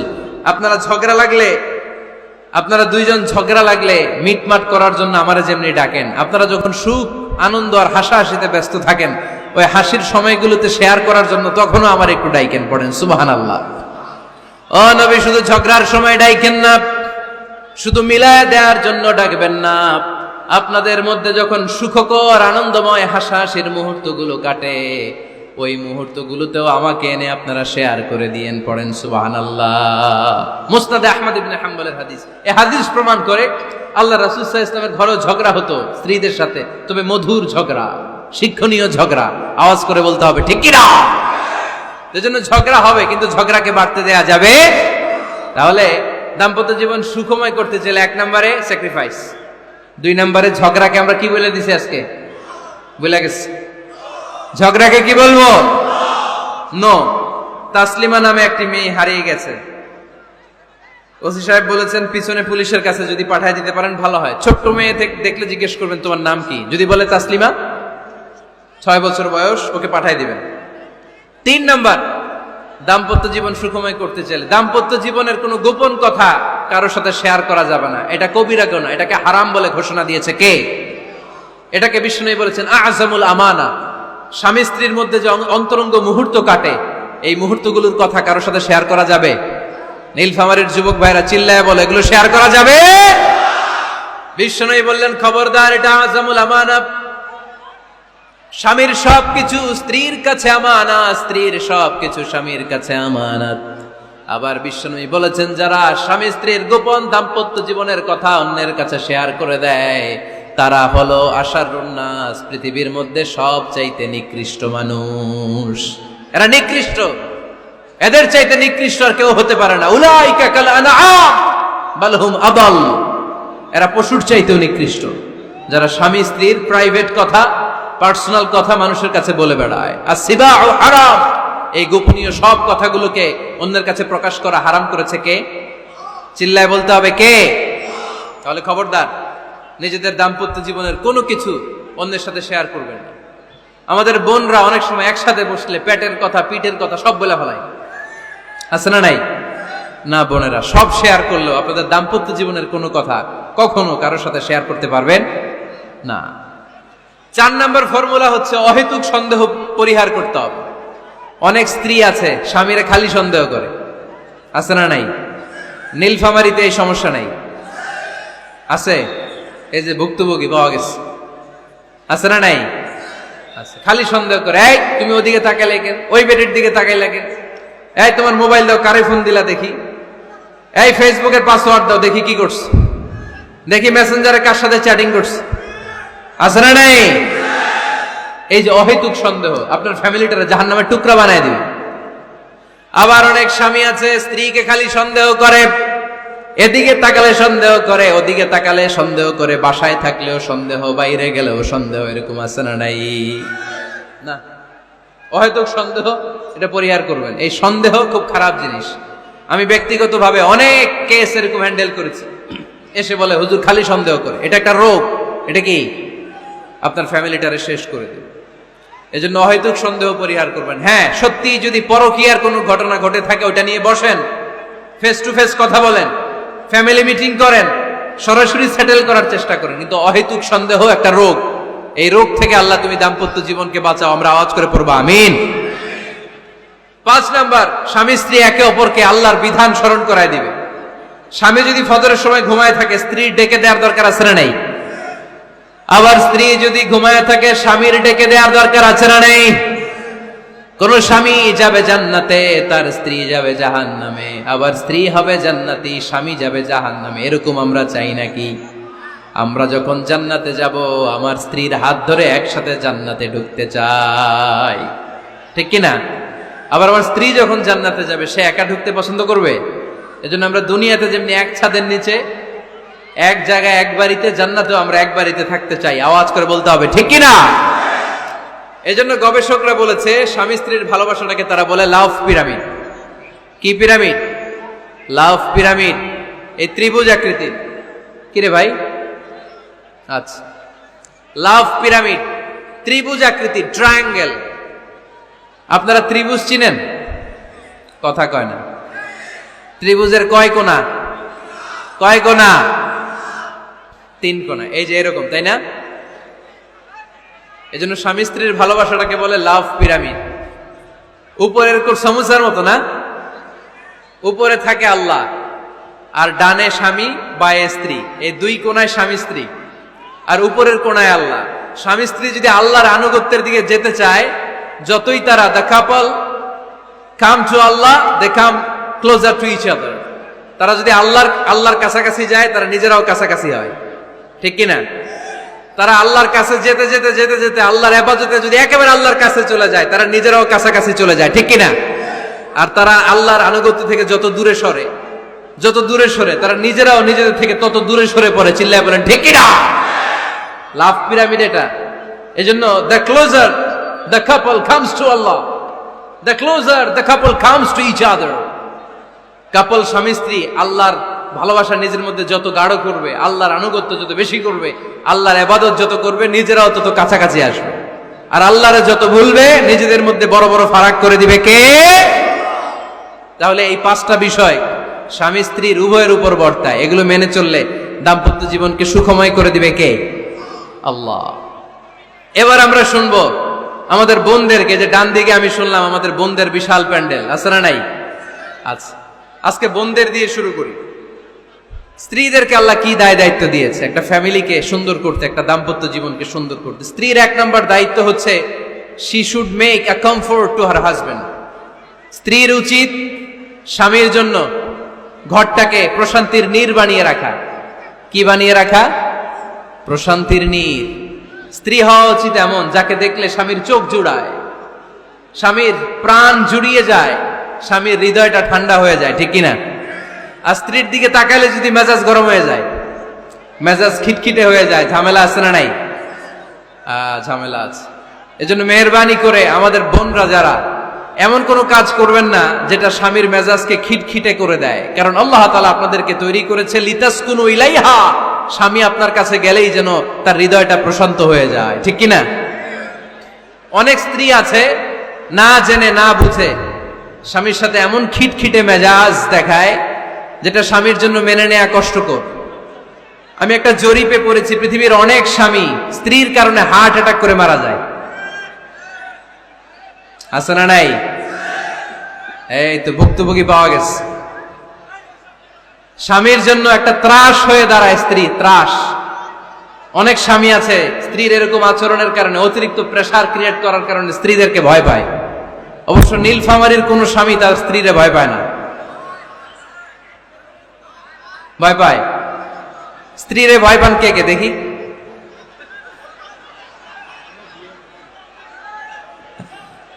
ভয় পান আপনারা? ভয় পান? হ্যাঁ, এক অফিসের বড় সাহেব তার স্ত্রীরে খুব ভয় পায়, প্রচন্ড ভয় পায়। তো সে মনে মনে ভাবলো, দেখি আমার অফিসের যারা স্টাফ আছে, ম্যানেজাররা আছে, এরা কতটুকু ভয় পায়, এরা ভয় পায় কিনা। তো একদিন সকালবেলা অফিসের সব স্টাফগুলোর একসাথে দাঁড় করায় বলতেছে, এই আপনারা যারা যারা আপনাদের স্ত্রীদেরকে ভয় পান তারা ডান দিকে যান, আর যারা স্ত্রীকে ভয় পান না এরা বাম দিকে যান। অফিসের সব কর্মচারী ডান দিকে চলে গেছে, সবাই ভয় পায়, একজন শুধু বাম দিকে। বাম দিকে কয়জন ভয় পায় না, আর যারা ভয় পায় এরা ডান দিকে, ডান দিকে সবাই। তো বড় সাহেব ভাবছে, আলহামদুলিল্লাহ আমার অফিসে একজন হইলেও বীর পুরুষ আছে। তো বীর পুরুষের কাছে যেয়ে বলে, ঘটনা কি, আপনি মোটেও ভয় পান না? কয়, স্যার প্রতিদিন অফিস করার জন্য যখন ঘর থেকে বের হয় আমার বউ আমারে বলে দেয়, খবরদার সবাই যেদিকে যায় তুমি কিন্তু ওইদিকে যাইবা না, সবাই যেদিকে যায় তুমি ওইদিকে গেলে খবর আছে। বড় সাহেবকে খবরদার, এটা তো আরো ডরায়, ঠিক কিনা? এজন্য বোনদেরকে বলবো, লিতাসকুনু ইলাইহা, এমন ভাবে আপনি আপনার স্বামীর সামনে নিজেকে প্রেজেন্ট করেন যাকে আপনাকে দেখলে আপনার স্বামীর চোখ জুড়িয়ে যায়, হৃদয়টা প্রশান্ত হয়ে যায়, আপনাকে দেখলেই আপনাকে ভালোবাসতে মনে চায়, ঠিক কিনা? এজন্য রব্বুল আলামিন বলেন, আমি নারীদেরকে তৈরি করেছি লিতাসকুনু ইলাইহা, যেন পুরুষেরা স্ত্রীদের সংস্পর্শ যখন পায় পুরুষদের হৃদয়টারে প্রশান্ত করে দেয় কে? রব্বুল আলামিন বলেছেন, খাদিজার জন্য জান্নাতে আমি এমন একটা ঘর বানিয়েছি যেই ঘরের মধ্যে কোনো বিশৃঙ্খলা নাই। খাদিজার জন্য জান্নাতে এমন একটা প্রাসাদ আমি বানিয়েছি যেই প্রাসাদের মধ্যে কোনো আওয়াজ নাই, কোনো কোলাহল নাই, কোনো বিশৃঙ্খলা নাই। কারণ খাদিজা আমার নবীকে এমন একটা ঘর উপহার দিয়েছে যেই ঘরের মধ্যে কোনো বিশৃঙ্খলা ছিল না, আওয়াজও ছিল না। পড়েন সুবহানাল্লাহ। আল্লাহ রাসূল যখন সারাদিন কাফেরদের মাঝে কোরআনের দাওয়াত দিতেন, কোলাহল মারামারি জীবনের ঝুঁকি নিয়ে মক্কার কুরাইশদের মাঝে যখন দাওয়াত দিতেন, সব বিশৃঙ্খলা ঝামেলা গোলমাল শেষ করে রাতের বেলায় যখন খাদিজার ঘরে বিশ্বনবী ঢুকতেন, বিশ্বনবীর হৃদয়টারে প্রশান্ত করে দিত কে? আম্মাজান খাদিজা বিশ্বনবী সাল্লাল্লাহু আলাইহি ওয়াসাল্লামের জন্য এমন ঘর উপহার দিয়েছেন যেই ঘরে বিশ্বনবী আসলে বিশ্বনবীর হৃদয়টা ঠান্ডা হয়ে যেত। সুবহানাল্লাহ পড়েন। অনেক স্ত্রী আছে স্বামী ঘরে ঢুকলেই ঘরে আটা নাই, রুটি নাই, চাল নাই, ডাল নাই, এটা লাগবে ওইটা লাগবে, ওখানে যেতে হবে, একটার পর একটা ফিরিস্তি বলে বেড়ায়, আছে না নাই? না, এটা করবেন না। আপনার কি লাগবে এই সব দায়িত্ব আল্লাহ তাআলা স্বামীকে দিয়েছে, স্বামীকে জানাবেন। তবে ধীরে সুস্থে স্বামীর জন্য ঘরটাকে এমন করে রাখতে হবে যেন ঘরে ঢুকলেই স্বামীর হৃদয়টারে প্রশান্ত করে দেয় কে? এজন্য স্ত্রীর প্রথম দায়িত্ব ঘরটারে প্রশান্তির নীর বানানো। এখানে কি আবার কি এখানে মারামারি? দুই দল নাকি?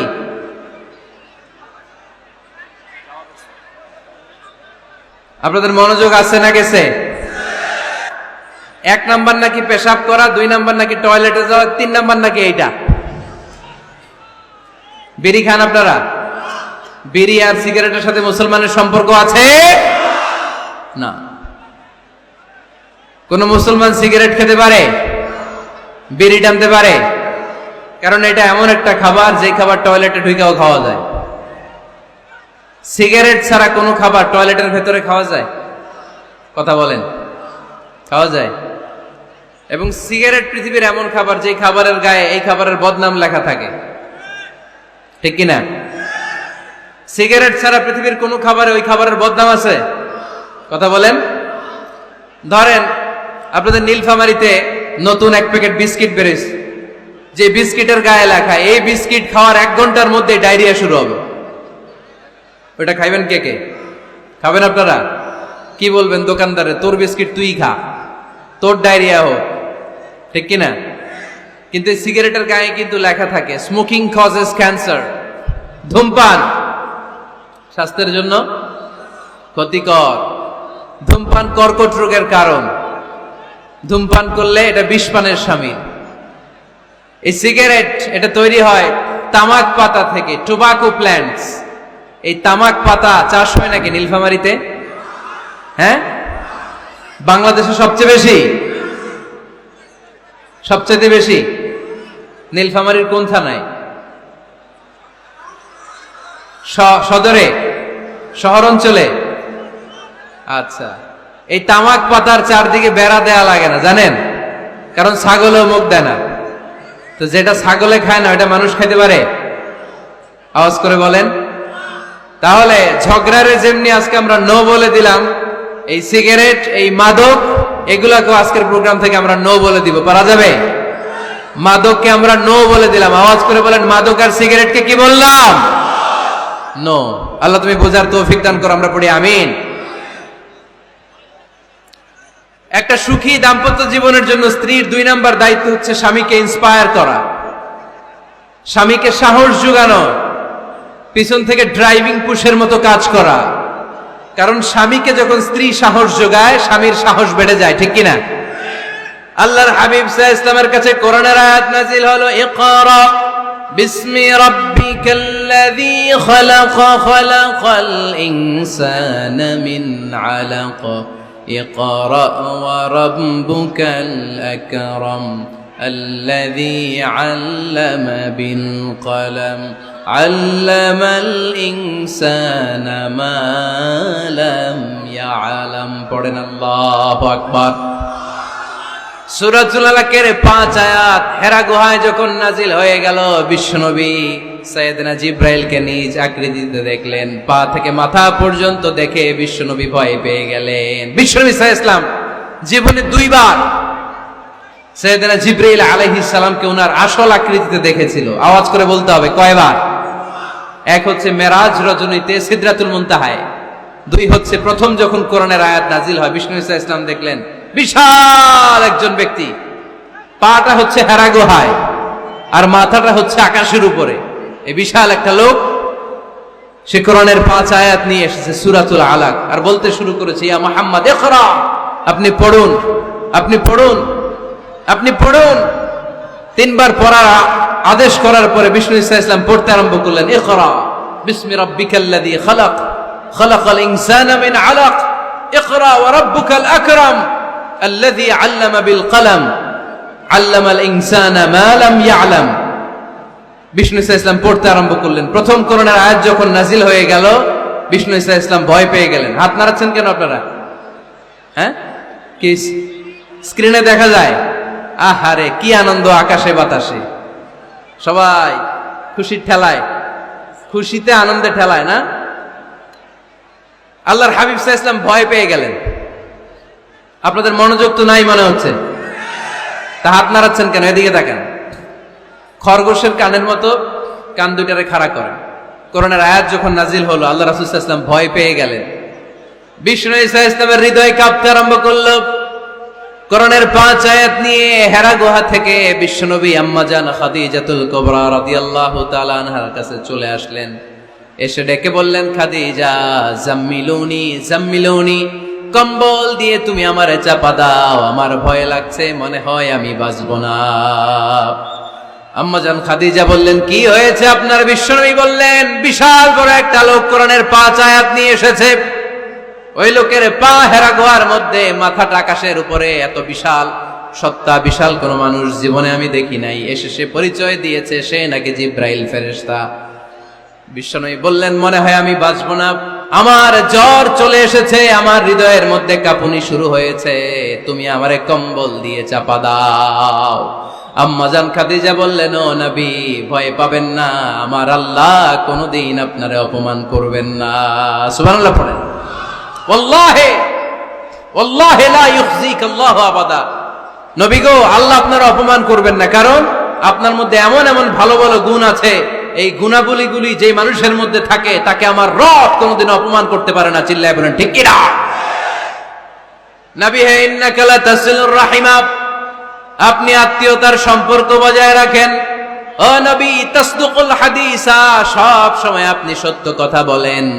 ওয়া তাহমিলুল কাল্লা, আপনি মানুষের বোঝা টেনে দেন। ওয়া তাকসিবুল মা'দুমা, যার উপার্জন করার কেউ নাই, নিজে গায়ে খেটে আপনি তারে উপার্জন করে দেন। ওয়া তুআইনু আলা নাওয়াইবিল হক, সত্য যেখানে বিপন্ন সেখানে আপনি সাহসী সৈনিকের মতো দাঁড়িয়ে যান। সুবহানাল্লাহ। নবী হ্যাঁ, আপনি ভয় পাবেন না, কারণ আপনি এমন অসাধারণ ব্যক্তিত্ব, এমন জনকল্যাণমূলক কাজের আঞ্জাম আপনি দেন, এরকম লোককে আল্লাহ কখনো অপমান করতে পারে? আপনি চালিয়ে যান, আপনাকে থামানোর মতো অপশক্তি গোটা বিশ্বে দ্বিতীয়টা নাই। চিল্লায় বলেন ঠিক কি না? বিশ্বনবীকে সাহস জুগিয়েছেন, এরকম সাহস জোগানোর মতো স্ত্রী আমাদের দরকার আছে না নেই? বিশ্বনবী সারাদিন বাইরে যখন কাফের মুশরিকদের অত্যাচার অনাচার সহ্য করে ঘরে আসতেন, আম্মা জান আয়েশা এমন সাহসিকতার বাণী শোনাতেন, এমন মোটিভেশন শোনাতেন, এমন ইন্সপায়ারেশন দিতেন, বিশ্বনবী সারাদিনের সব দুঃখ কষ্ট ভুলে গিয়ে এর পরের দিনের দাওয়াতি কাজের জন্য নতুন করে এনার্জি ফিরে পেতেন। চিল্লায় পড়েন আল্লাহু আকবার। এজন্য স্ত্রীর 2 নাম্বার কাজ হচ্ছে স্বামীকে সাহস যোগানো। 2 নাম্বার কাজ কি? স্বামীকে সাহস যোগানো, স্বামীকে সাপোর্ট দেয়া। স্ত্রীর 3 নাম্বার কাজ হচ্ছে স্বামীর ডাকে সাড়া দেয়া। কি দেয়া? স্বামী যদি স্ত্রীর সঙ্গ পেতে চায়, স্ত্রীর ওই ডাকে সাড়া দিতে হবে। রাতের বেলা স্বামী যদি স্ত্রীর সঙ্গ চায়, আর স্ত্রী যদি সঙ্গ না দিয়ে চলে যায়, ফজর পর্যন্ত স্ত্রীর উপর আল্লাহর ফেরেশতারা লানত দিতে থাকে। চিল্লায় পড়েন নাউযু বিল্লাহ। তবে হ্যাঁ, ভ্যালিড যদি কোনো কজ থাকে, ভ্যালিড কজ, অসুস্থতা, অন্যান্য কমপ্লেক্সিটি যদি থাকে সেটা ভিন্ন ব্যাপার। কিন্তু ইগোর কারণে, ইগো, মেজাজ দেখিয়ে, রাগ দেখিয়ে কোনো বোন যদি স্বামীর আহ্বানে সাড়া না দিয়ে মুখ ফিরিয়ে চলে যায়, ফজর পর্যন্ত আল্লাহর ফেরেশতারা ওই মহিলার উপর লানত দিতে থাকে। আওয়াজ করে পড়তে হবে নাউযু বিল্লাহ। আবার বিশ্বনবী বলেছেন, খবরদার, রমজান ছাড়া কোন নফল রোজা কোন স্ত্রী যদি রাখতে চায়, নফল রোজা রাখার আগে স্বামীর কাছ থেকে যেন সে অনুমতি নিয়ে নেয়। নফল রোজা, আওয়াজ করে বলেন কি রোজা? ফরজ রোজা না। দিনের বেলা যেহেতু রোজা রাখতে হয়, কোন নারী, কোন যুবতী নারী, বয়স্ক নারীদের কথা ভিন্ন, কোন যুবতী নারী যদি নফল রোজা রাখতে চায়, সে তার স্বামীর পারমিশন নেবে। কারণ হয়তো স্বামী দিনের বেলা স্ত্রীর সঙ্গ চেতে পারে, ঠিক কিনা? এজন্য স্বামীর কাছ থেকে পারমিশনের দরকার আছে না নেই? এরপরে 4 নম্বর দায়িত্ব, নিজের লজ্জাস্থানের হেফাজত করা। فالصالحات قانتات حافظات للغيب بما حفظ الله। আল্লাহ নেককার স্ত্রীদের বর্ণনা যখন কালামুল্লাহ মাজিদে দিয়েছেন, আল্লাহ বলেছেন নেককার নারীদের প্রথম গুণ, তারা সব সময় তাদের স্বামীদের আনুগত্য করে। 2 নাম্বার, তারা তাদের নিজের লজ্জাস্থানের হেফাজত করে।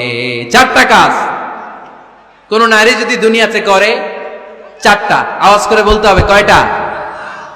মাত্র 4টা কাজ কোন নারী যদি পৃথিবীতে করে, ওই নারীর জন্য জান্নাতের 8টা দরজা খুলে দিবে কে? আওয়াজ করে বলতে হবে, খুলে দিবে কে? বিশ্বনবী বলেন, আল মারআতু ইযা সাল্লাত খামসাহা, কোন নারী যদি 5 ওয়াক্ত সালাত পড়ে, সামাত শাহরাহা, রমাদানের রোজা রাখে, আতাআত বালাহা, স্বামীর আনুগত্য করে, হাফিজাত ফুরুজাহা, লজ্জাস্থানের হেফাজত করে, এই 4টা কাজ যদি কোন নারী দুনিয়ার বুকে করে, জান্নাতের 8টা দরজা তাদের জন্য খুলে দিবে কে? এজন্য দাম্পত্য জীবনকে সুখময় করতে হলে একজন স্ত্রীর 4 নম্বর দায়িত্ব হচ্ছে নিজের সতীত্বের হেফাজত করা। 5 নম্বর দায়িত্ব হচ্ছে স্বামীর সম্পদের হেফাজত করা। সাইয়েদনা আবু সুফিয়ান রাদিয়াল্লাহু তাআলা আনহু ছিলেন খুব কৃপণ মানুষ, বিষ্ণু ঈসা ইসলামের শ্বশুর। সেই বুখারীতে এসেছে, ওনার স্ত্রী এসে আল্লাহ রাসূল সাল্লাল্লাহু আলাইহি ওয়াসাল্লামের কাছে বলেন, ইয়া রাসূলুল্লাহ, ইন্না আবা সুফিয়ান রাজুলুন শাহী। আল্লাহর রাসূল, আবু সুফিয়ান খুব কৃপণ মানুষ, আমার আর আমার সন্তানদের খরচের জন্য যে টাকা পয়সা লাগে আমার স্বামী দেয় না। এখন আমার স্বামীর অনুমতি ছাড়া সিন্ধুক থেকে টাকা নেয় আমার জন্য জায়েজ কিনা? আল্লাহর হাবিব বললেন, হ্যাঁ, স্বামী যদি কৃপণ হয় তাহলে ফ্যামিলির খরচের জন্য যতটুকু দরকার অতটুকু নিতে পারবা, ওইটারে ক্ষমা করে দিবে কে? আমাদের অনেকের মধ্যে অনেক কৃপণ লোক আছে না নাই? এখানে নাই, মাশাআল্লাহ। এই কৃপণ লোক যদি থাকে, আপনার অনুমতি ছাড়াও ভাবি আপনার পকেট থেকে টাকা নিতে পারবে। আজকে সব গোমর ফাঁস করে দিলাম। কৃপণ যারা, তাদের পারমিশন ছাড়া পকেট থেকে, আলমারি থেকে টাকা নিয়ে যতটুকু দরকার ফ্যামিলির ততটুকু খরচ করা যাবে, অতিরিক্ত খরচ করা যাবে না। 6 নম্বর দায়িত্ব হচ্ছে ছেলে মেয়েদেরকে দেখাশোনা করা, ছেলে মেয়েদেরকে বুকের দুধ খাওয়ানো। অনেক মা আছে ছেলে মেয়েদেরকে বুকের দুধ খাওয়াতে চায় না, আছে না নাই? হ্যাঁ, ডানু খাওয়ায়, ডানু। আর কি খাওয়ায়? হ্যাঁ, মিল্ক ভিটা, আর নিডো, নেসলে, সেরেলাক, আর হ্যাঁ বায়োমিল্ক। মাশাআল্লাহ, অনেক নাম জানেন তো আপনারা। তো মেডিকেয়ার, তো এই বুকের দুধ খাওয়াতে চায় না অনেক মায়েরা। মায়েরা যারা আছেন প্যান্ডেলে, আপনার বুকের দুধের মধ্যে বাচ্চাদের জন্য আল্লাহ রাব্বুল আলামিন ন্যাচারাল ভ্যাকসিন দিয়ে দিয়েছেন। চিল্লায় পড়েন সুবহানাল্লাহ। ন্যাচারাল, প্রাকৃতিক টিকা, বাচ্চার জীবনের প্রথম টিকাটা, সন্তানের জীবনের নবজাতক শিশুর প্রথম টিকাটা আল্লাহ তাআলা মায়ের বুকের শাল দুধের ভেতরে দিয়ে দিয়েছেন। সুবহানাল্লাহ পড়েন। টিকাগুলো তো বাজার থেকে কিনতে হয়, প্রথম টিকাটা আল্লাহ ফ্রি দিয়ে দিয়েছে। সুবহানাল্লাহ পড়বেন না? এজন্য রাব্বুল আলামিন বলেন, والوالدات يرضعن أولادهن حولين كاملين لمن أراد أن يتم الرضاعة। দুনিয়ার প্রতিটা মায়ের উচিত টানা 2 বছর তাদের সন্তান সন্ততিদেরকে দুধ খাওয়ানো। কয় বছর? আওয়াজ করে বলতে হবে, কয় বছর? মায়ের বুকের দুধ যে ছেলেগুলো খায় না, এদের ব্রেনের গ্রোথ হয় না। এগুলো হয় বলদা নাম্বার 1। কি হয়? বলদা নাম্বার 1। ফার্মের মুরগির মতো এগুলা। ফার্মের মুরগি দেখছেন? হ্যাঁ, ফার্মের মুরগি দেখবেন যে দোকানে যখন কিনতে যাবেন, এটারে নিয়ে যেখানে ওজন করে ওইখানে বসা রাখলে ওইখানেই বসে থাকে, আধা ঘন্টায় উঠবে না, এটা বসেই থাকে। আর গ্রামের মুরগি দেখছেন, দেশি মুরগি, ধরতে পারবেন এটারে? খবর আছে, ঘাম ছুটায় ছাড়বে। তো মায়ের বুকের দুধ যেগুলা খায় এগুলো দেশি মুরগির মতো, আর এই নিডু খায় যেগুলো, এগুলো 1 নম্বর বলদা হয়, আর ফার্মের মুরগির মতো হয়, ঠিক কিনা? উদাহরণটা দিলাম এই জন্য, আপনার সন্তানের ভবিষ্যতের কথা বোঝানোর জন্য উদাহরণটা দিয়েছে। বুকের দুধ খাওয়াবেন, এর মধ্যে আল্লাহ তাআলা এমন নিউট্রিশন, পুষ্টিগুণ দিয়ে মায়ের বুকের দুধকে আল্লাহ তাআলা সমৃদ্ধ করেছে, বাচ্চার ব্রেইনের গ্রোথ হয়, বাচ্চার হাড্ডিগুলো খুব শক্ত হয়, সে ইনফিরিয়রিটি কমপ্লেক্সে ভোগে না, হীনমন্যতায় ভোগে না, জীবনের যেখানেই যাবে সেখানেই সে হবে সফল। চিল্লায় বলেন ঠিক কিনা? অনেক মা আছে বুকের দুধ খাওয়াতে চায় না, ডানু খাওয়ায়, নিডু খাওয়ায়, আবার নিজেদের কাজের জন্য ব্যস্ত, ছেলে মেয়েদেরকে সময় দেয় না। আছে না নাই? নারীরা চাকরি করতে পারবে, হেজাব করে নিজেকে পর্দার মধ্যে রেখে শিক্ষকতা করতে পারবে, ডাক্তারি করতে পারবে, সব পেশায় তারা যেতে পারবে, নিজেদেরকে পর্দার মধ্যে রেখে হেজাব করে সব জায়গায় যেতে পারবে। কিন্তু সন্তানদেরকেও দেখাশোনার দরকার আছে না নাই? অনেক মায়েরা নিজেরা থাকে চাকরিতে আর ছেলে মেয়েদেরকে দিয়ে রাখে কাজের মেয়ের কাছে। আছে না নাই? মনে রাখবেন, আপনি যদি অফিসে চাকরিতে ব্যস্ত থাকেন আর ছেলে মেয়ে যদি কাজের মেয়ের কাছে মানুষ হয়, তাহলে ছেলে মেয়ে আপনার আচরণ পাবে না, সে কাজের মেয়ের বুয়ার আচরণ পেয়ে পেয়ে বড় হবে। চিল্লায় বলেন ঠিক কিনা? এক একটা নারীকে আল্লাহ তাআলা এক একটা ফ্যামিলির ম্যানেজিং ডাইরেক্টর বানিয়ে দিয়েছে। A woman is an MD of a family. একজন নারী একটা ফ্যামিলির ম্যানেজিং ডাইরেক্টর। এখানে অনেক কাজ আছে মিয়া। এখানে তার ফুড ম্যানেজমেন্ট এনশিওর করতে হয়, এখানে অনেক ডিপ্লোমেসি জানা লাগে। একজন নারীকে ফ্যামিলিতে টিকে থাকতে হলে কূটনীতি লাগে, শাশুড়ির সাথে বউয়ের ঝগড়া আসা নাই, ম্যানেজ করতে হয়। একান্নবর্তী ফ্যামিলি হলে স্বামীর ভাই বোন এদের মন মানিয়ে চলতে হয়, পুরো ঘরটাকে হ্যান্ডেল করতে হয়। এখানে আছে ফুড ম্যানেজমেন্ট, এখানে আছে ক্লিনিং ম্যানেজমেন্ট, এখানে আছে ডিপ্লোমাসি। পুরো ঘরের মধ্যে তো বিশাল একটা অফিস। এই কাজ ফেলে দিয়ে মহিলারা বাইরে ঘুরে বেড়ায় না। ফ্যামিলি সামলান। আপনি যদি ঘরমুখ হন তাহলে আপনার ফ্যামিলির মধ্যে বরকত দিয়ে এটাকে সমৃদ্ধ করে দিবে কে? তাহলে সুখী দাম্পত্য জীবনের 6 নম্বর ফর্মুলা হচ্ছে ছেলে মেয়েদেরকে সময় দেয়া। ছেলে মেয়েদেরকে সময় দেন। Spending money, spending time is more important than spending money for children. ছেলে মেয়েদের জন্য টাকা ব্যয় করার চেয়ে ছেলে মেয়েদের সাথে সময় ব্যয় করা বেশি গুরুত্বপূর্ণ। ঠিক কিনা? এমন অনেক ফ্যামিলি আছে আমি দেখেছি যে বাবাও চাকরিজীবী, মাও চাকরিজীবী। আছে না নাই? হয় ডে কেয়ারে না কাজের বুয়ার কাছে মানুষ হইতেছে। বাবা মারা যখন সকালে অফিসের জন্য বের হয় তখনও ছেলে মেয়ে ঘুমায়, আবার রাতে যখন মিটিং সিটিং সব শেষ করে ঘরে আসে তখনও ছেলে মেয়েগুলা ঘুমায়। শুক্রবার ছাড়া বাবা মার ছেলে মেয়েদের দেখা নাই। এরকম ফ্যামিলি আছে না নাই?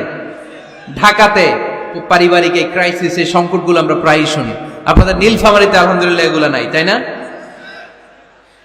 আল্লাহ তুমি আমাদের ফ্যামিলিগুলোরে বরকতময় করো, আমাদের ফ্যামিলিতে যেন আমরা জান্নাতি ইমেজ উপভোগ করতে পারি, তুমি তৌফিক দান করো। আওয়াজ করে পড়বো আমিন।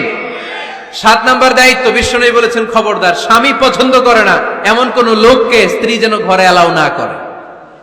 স্বামী পছন্দ করে না এমন কোন লোককে আপনার স্ত্রী ঘরে অ্যালাউ করতে পারবে? আমার বোনেরা খবরদার, আপনার স্বামীর পারমিশন ছাড়া, আপনার স্বামী পছন্দ করে না এরকম কোন লোককে আপনার ঘরে আপনি অ্যালাউ করতে পারবেন না। 8 নাম্বার, স্বামীকে আর্থিকভাবে সহযোগিতা করা। যদি স্ত্রী ধনী হয়, আমরা সব এক করে ফেলছি, আসলে ইসলামের দৃষ্টিতে স্বামীর ব্যালেন্স আলাদা, স্ত্রীর ব্যালেন্স আলাদা।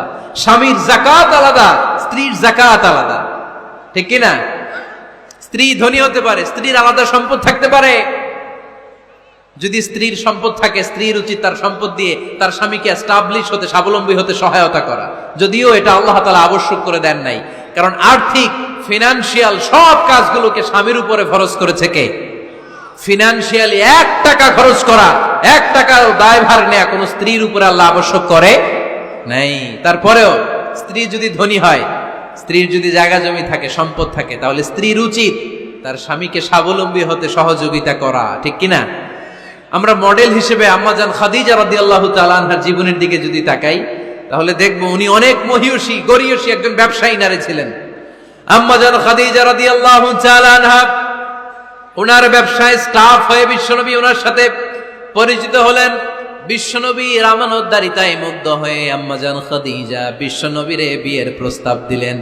আম্মাজান খাদিজা রাদিয়াল্লাহু তাআলা আনহার সাথে বিশ্বনবীর যখন বিয়ে হয়ে যায়, বিয়ের পরে আম্মাজান খাদিজা বলেন, ও বিশ্বনবী, আমার যত সম্পদ আছে, আমার ব্যবসায়ের যত মালামাল আছে, যত সম্পদ আছে, সব আমি আপনার পায়ের সামনে এনে রেখে দিলাম।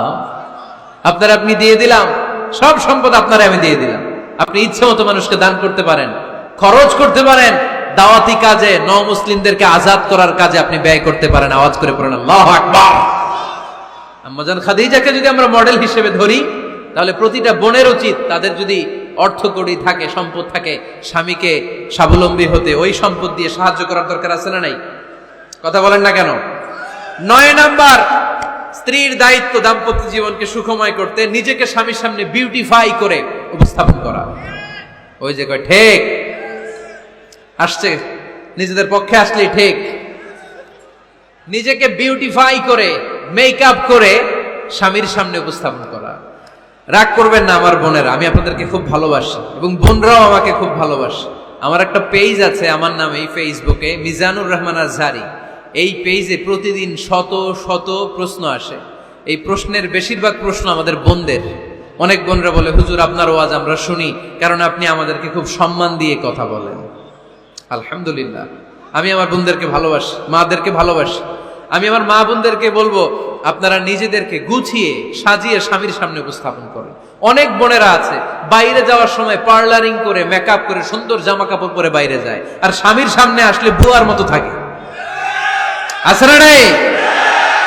স্বামীর সামনে পচা জামা, ছিঁড়া জামা, চুলের মধ্যে নাই সুগন্ধি, নিজেকে গুছিয়ে রাখে না, সামলে রাখে না, কাজের বুয়ার মতো নিজেকে উপস্থাপন করে স্বামীর সামনে। আর বাইরে গেলে মেকআপ করে, পার্লারিং করে যায়। হওয়া দরকার ছিল উল্টা। বাইরে আপনি সাদা সিধা ভাবে যাবেন, বোরকা দিয়ে নিজেকে ঢেকে যাবেন। বাইরে যাওয়ার সময় কোনো নারী পারফিউম ইউজ করে যেতে পারবে না। নারীরা যত পারফিউম ইউজ করতে মনে চায় আপনার বেডরুমে, আপনার স্বামীর সামনে, ঠিক কিনা? স্বামীর সামনে পারফিউম ইউজ করেন, নিজেকে উজাড় করে সাজান স্বামীর জন্য।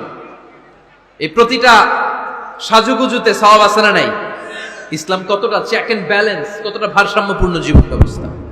খবরদার, নারীরা ডিওডোরেন্ট ইউজ করে বাইরে যেতে পারবে, যেটা সে তার আর্মপিটে ইউজ করে, কিন্তু ঝাঁঝালো পারফিউম বোরকার উপর দিয়ে মেরে কোনো নারী বাইরে যেতে পারবে? কথা বলেন। সুনানে নাসাইর হাদিস, আল্লাহর হাবিব বলেন, আইয়ুমা ইমরাআতিন ইস্তা'জারাত নাফসাহা ফামাররাত আলা কওমিন লিয়াজিদু রিহাহা ফাহিয়া জানিয়া। কোন নারী যদি তার জামার উপর দিয়ে পারফিউম মেখে পুরুষ লোকের দৃষ্টি আকর্ষণের জন্য ঘরের বাইরে বের হয়, যতটা পুরুষ তার চেহারার দিকে লোলুপ দৃষ্টি নিয়ে তাকাবে, ততটা পুরুষের সাথে জিনার গুনাহ মহিলার আমল নামায় তুলে দিবে কে? পারফিউম মেখে যদি কোনো নারী বের হয় এই উদ্দেশ্যে যে ছেলেরা আমাদের প্রতি আকৃষ্ট হবে, যতটা ছেলে তার দিকে তাকাবে, প্রত্যেকটা ছেলের সাথে জিনার গুনাহ আল্লাহ তাআলা এমনি তার আমল নামায় তুলে দিবে। নাউজুবিল্লাহ পড়েন। এজন্য খবরদার, নিজেকে সাজিয়ে গুজিয়ে স্বামীর সামনে উপস্থাপন করুন, সাজিয়ে গুজিয়ে। অনেক স্ত্রীরা আছে ড্রাইভারের সাথে কথা বলার সময় মিষ্টি হাসি দিয়ে কথা বলে। বাজারে শপিং করতে গেলে আসসালামু আলাইকুম ভাই, কেমন আছেন? কি সুন্দর আসসালামু আলাইকুম। স্বামীর সামনে আসলে আর এই মিষ্টি কথাটা নাই, আছে না নাই? বাইরে তোমার চিকন গলায় কিসের আসসালামু আলাইকুম? হ্যাঁ না, বাইরে আপনি আসসালামু আলাইকুম দিতে যাবেন না, ঝটপট করে কর্কশ ভাষায় কথা বলে শেষ। কেউ ফোন দিয়েছে, হ্যালো কে? স্বামীকে চায়, উনি বাসায় নাই, কাট।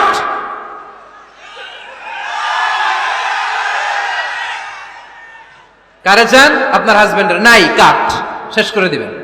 মিষ্টি মিষ্টি আসসালামু আলাইকুম, আসসালামু আলাইকুম বলা যাবে নাকি? খবরদার, খবরদার। বাজার করতে গেলে কি মিষ্টি হাসি, দোকানে গেলে কি মিষ্টি আলাপ, ড্রাইভারের সাথে কি সুন্দর কথা, সিএনজি ওয়ালার সাথে কি সুন্দর আলাপ, আর ঘরে আসলে এই চেহারাটা এরকম করে রাখে, আছে না নাই? ঘরে আসলেই স্বামীর সাথে খিটখিটে মেজাজ। না, উল্টো করে ফেলছেন আপনি।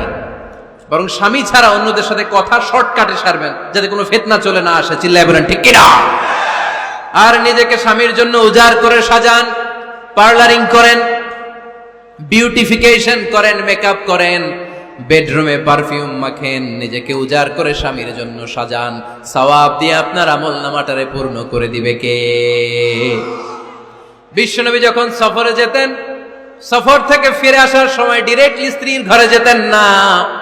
বিশ্বনবী একজনকে ঘরে পাঠিয়ে দিতেন, মদিনার উপকণ্ঠে কিছু সময় অপেক্ষা করতেন। আর বলতেন আজকে আমি আয়েশার ঘরে যাব, আয়েশারে যে বলো আমি এসেছি, কয়েক ঘন্টা পরে আয়েশার ঘরে আমি ঢুকবো। সুবহানাল্লাহ পড়েন।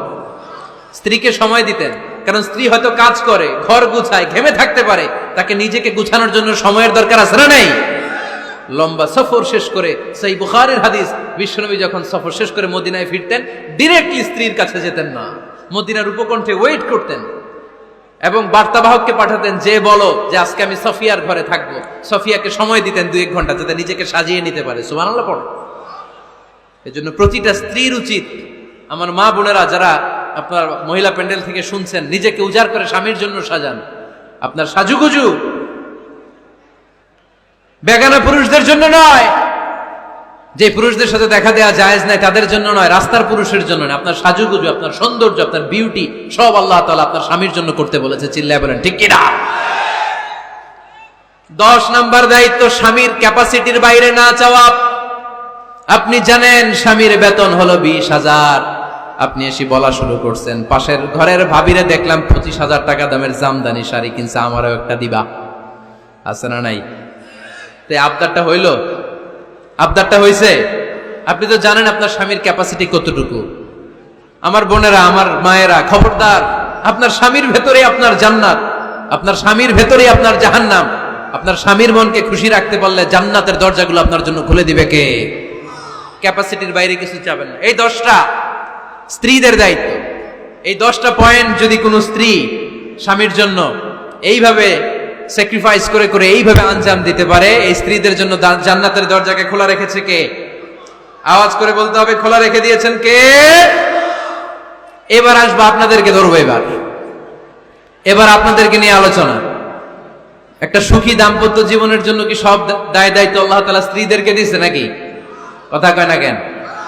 এবার ওনারা খুশি হবে, এবার ভাবিরা খুশি হবে মহিলা প্যান্ডেলে। আপনাদের অনেক দায়িত্ব আছে, কারণ বিশ্বে যা কিছু মহান সৃষ্টি চিরকল্যাণকর, অর্ধেক তার করিয়াছে নারী, অর্ধেক তার কাউন্টার পার্ট। আপনারা একে অপরের সহযোগী, স্বামী স্ত্রী একে অপরের সহযোগী। একটা সুখী দাম্পত্য জীবনের জন্য স্বামীর অনেক দায়িত্ব আছে। 1 নম্বর দায়িত্ব হচ্ছে, ফ্যামিলির যত ফিনান্সিয়াল দায়িত্ব আছে সব স্বামীর কাঁধে বর্তায়, ঠিক কিনা? কারণ স্বামী হচ্ছে স্ত্রীর কেয়ারটেকার। আর রিজালু কাওয়ামুনা আলান নিসা, কাওয়াম শব্দটার এক বচন হচ্ছে কাওয়ামুন, আর বহু বচন হচ্ছে কাওয়ামুন, এক বচন হচ্ছে কাওয়াম। এর মানে হচ্ছে incharge. You are the incharge of your wife, you are the caretaker of your wife. আপনি আপনার স্ত্রীর দায়িত্বশীল, স্ত্রীকে রক্ষা করা আপনার দায়িত্ব। পুরুষকে আল্লাহ তাআলা নারী জাতিকে প্রোটেকশন দেওয়ার জন্য বানিয়েছে, ঠিক কিনা? নারীকে একেবারে ধর্ষণের জন্য পুরুষদেরকে বানায় নাই। চিল্লায় বলেন ঠিক কিনা? যারা নারীকে ধর্ষণ করে অন্যায় ভাবে, এগুলো পুরুষ না, এগুলো কাপুরুষ। এগুলো কি? আওয়াজ করে বলতে হবে, এগুলো কি? কারণ সুপুরুষ নারীকে প্রোটেকশন দেয়, সুপুরুষ নারীর ইনচার্জ, সুপুরুষ নারীর কেয়ারটেকার হয়ে সামনে দাঁড়ায়, সুপুরুষ নারীর ইজ্জত নিয়ে চিনিমেনি খেলে না। চিল্লায় বলো ঠিক কিনা?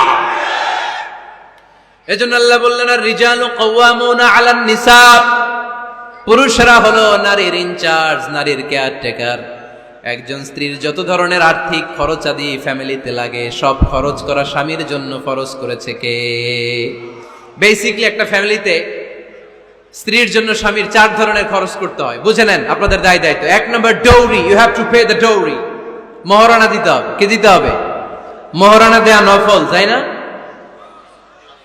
মহারণা দেয়া তো সুন্নত, তাই না? আওয়াজ করে বলতে হবে, মহারণা দেওয়া কি? ওয়া আতুন নিসা সাদকাতিহিন্না নিহলা ফাইন তিবনা লাকুম আন শাইইম মিনহু নাফসান ফাকুলুহু হানিআম মারিয়া। সুবহানাল্লাহ পড়েন। আল্লাহ বললেন, ওয়াতুন নিসা সাদকাতিহিন্না নিহলা, সন্তুষ্ট চিত্তে স্ত্রীর হাতে বিয়ের মহারণা তুলে দাও। ফরজ, মহারণা দিয়ে দিবেন। আমরা মহারণা তো দেই না, তার বিপরীতে যৌতুক নেই। কি নেই? দেখেন কিভাবে ইসলামটাকে আমরা ধ্বংস করলাম, কিভাবে শরিয়ার রুলগুলোকে আমরা ভায়োলেট করলাম। আল্লাহ দিল মহারণা, আমরা ঢুকাইছি যৌতুক। ইসলাম আমাদের জন্য সুন্নাহ সম্মত পদ্ধতি দিয়েছে ওয়ালিমা, আমরা খাই বরযাত্রী। আছে না নাই? আছে না নাই? এই জন্য বিয়েতে আমরা যৌতুক নিব না, বরং মহারণা দিব। কি দিবেন? কি দিবেন? যৌতুক চলে মনে হয় নীলফামারীতে খুব। হ্যাঁ, চলে চলে। যৌতুক নেওয়া যাবে? যৌতুক একটা সামাজিক অপরাধ, এটা সামাজিক ব্যাধি। কুকুরের গোশত খাওয়া যত গুনাহ, যৌতুক খাওয়া তার চাইতেও বড় গুনাহ। এর কারণ কুকুরের গোশত খেলে একটা গুনাহ হয়, হারাম খাওয়ার গুনাহ। যৌতুক খেলে দুই গুনাহ, এক হচ্ছে হারাম খাওয়ার গুনাহ, দুই হচ্ছে শ্বশুর বাড়ির উপরে জুলুমের গুনাহ। কথা বলেন? এজন্য যৌতুকের সাথে আমাদের কোনো সম্পর্ক। বিয়ে করো নাই কারা কারা? হাত তোলো। আওয়াজ করে আল্লাহর ডাক দাও, বলো আল্লাহ আমার বিয়েতে 1 টাকাও যৌতুক খাবো না, তুমি তৌফিক দাও। আমিন। আওয়াজ করে বলতে হবে আমিন। ওয়াদা কিন্তু আমার সাথে হয় নাই, ওয়াদা হয়েছে কার সাথে? খবরদার নীলফামারীর যুবকেরা, খবরদার। তাহলে ফিনান্সিয়াল রেসপন্সিবিলিটি সব আমাদের।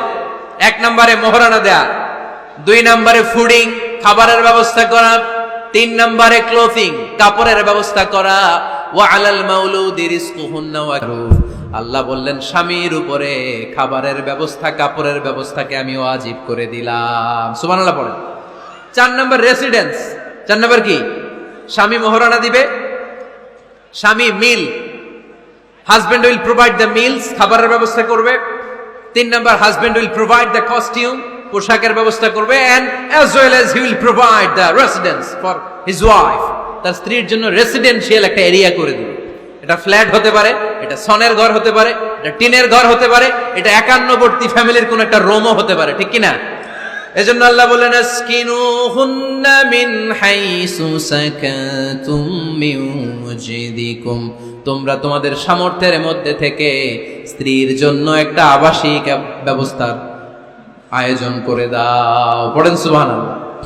রেসিডেন্স, আবাসিক একটা ব্যবস্থা করে দিতে হবে। তাহলে এই 4টা ফিনান্সিয়াল দায়িত্ব আল্লাহ কি নারীকে দিয়েছে না পুরুষকে?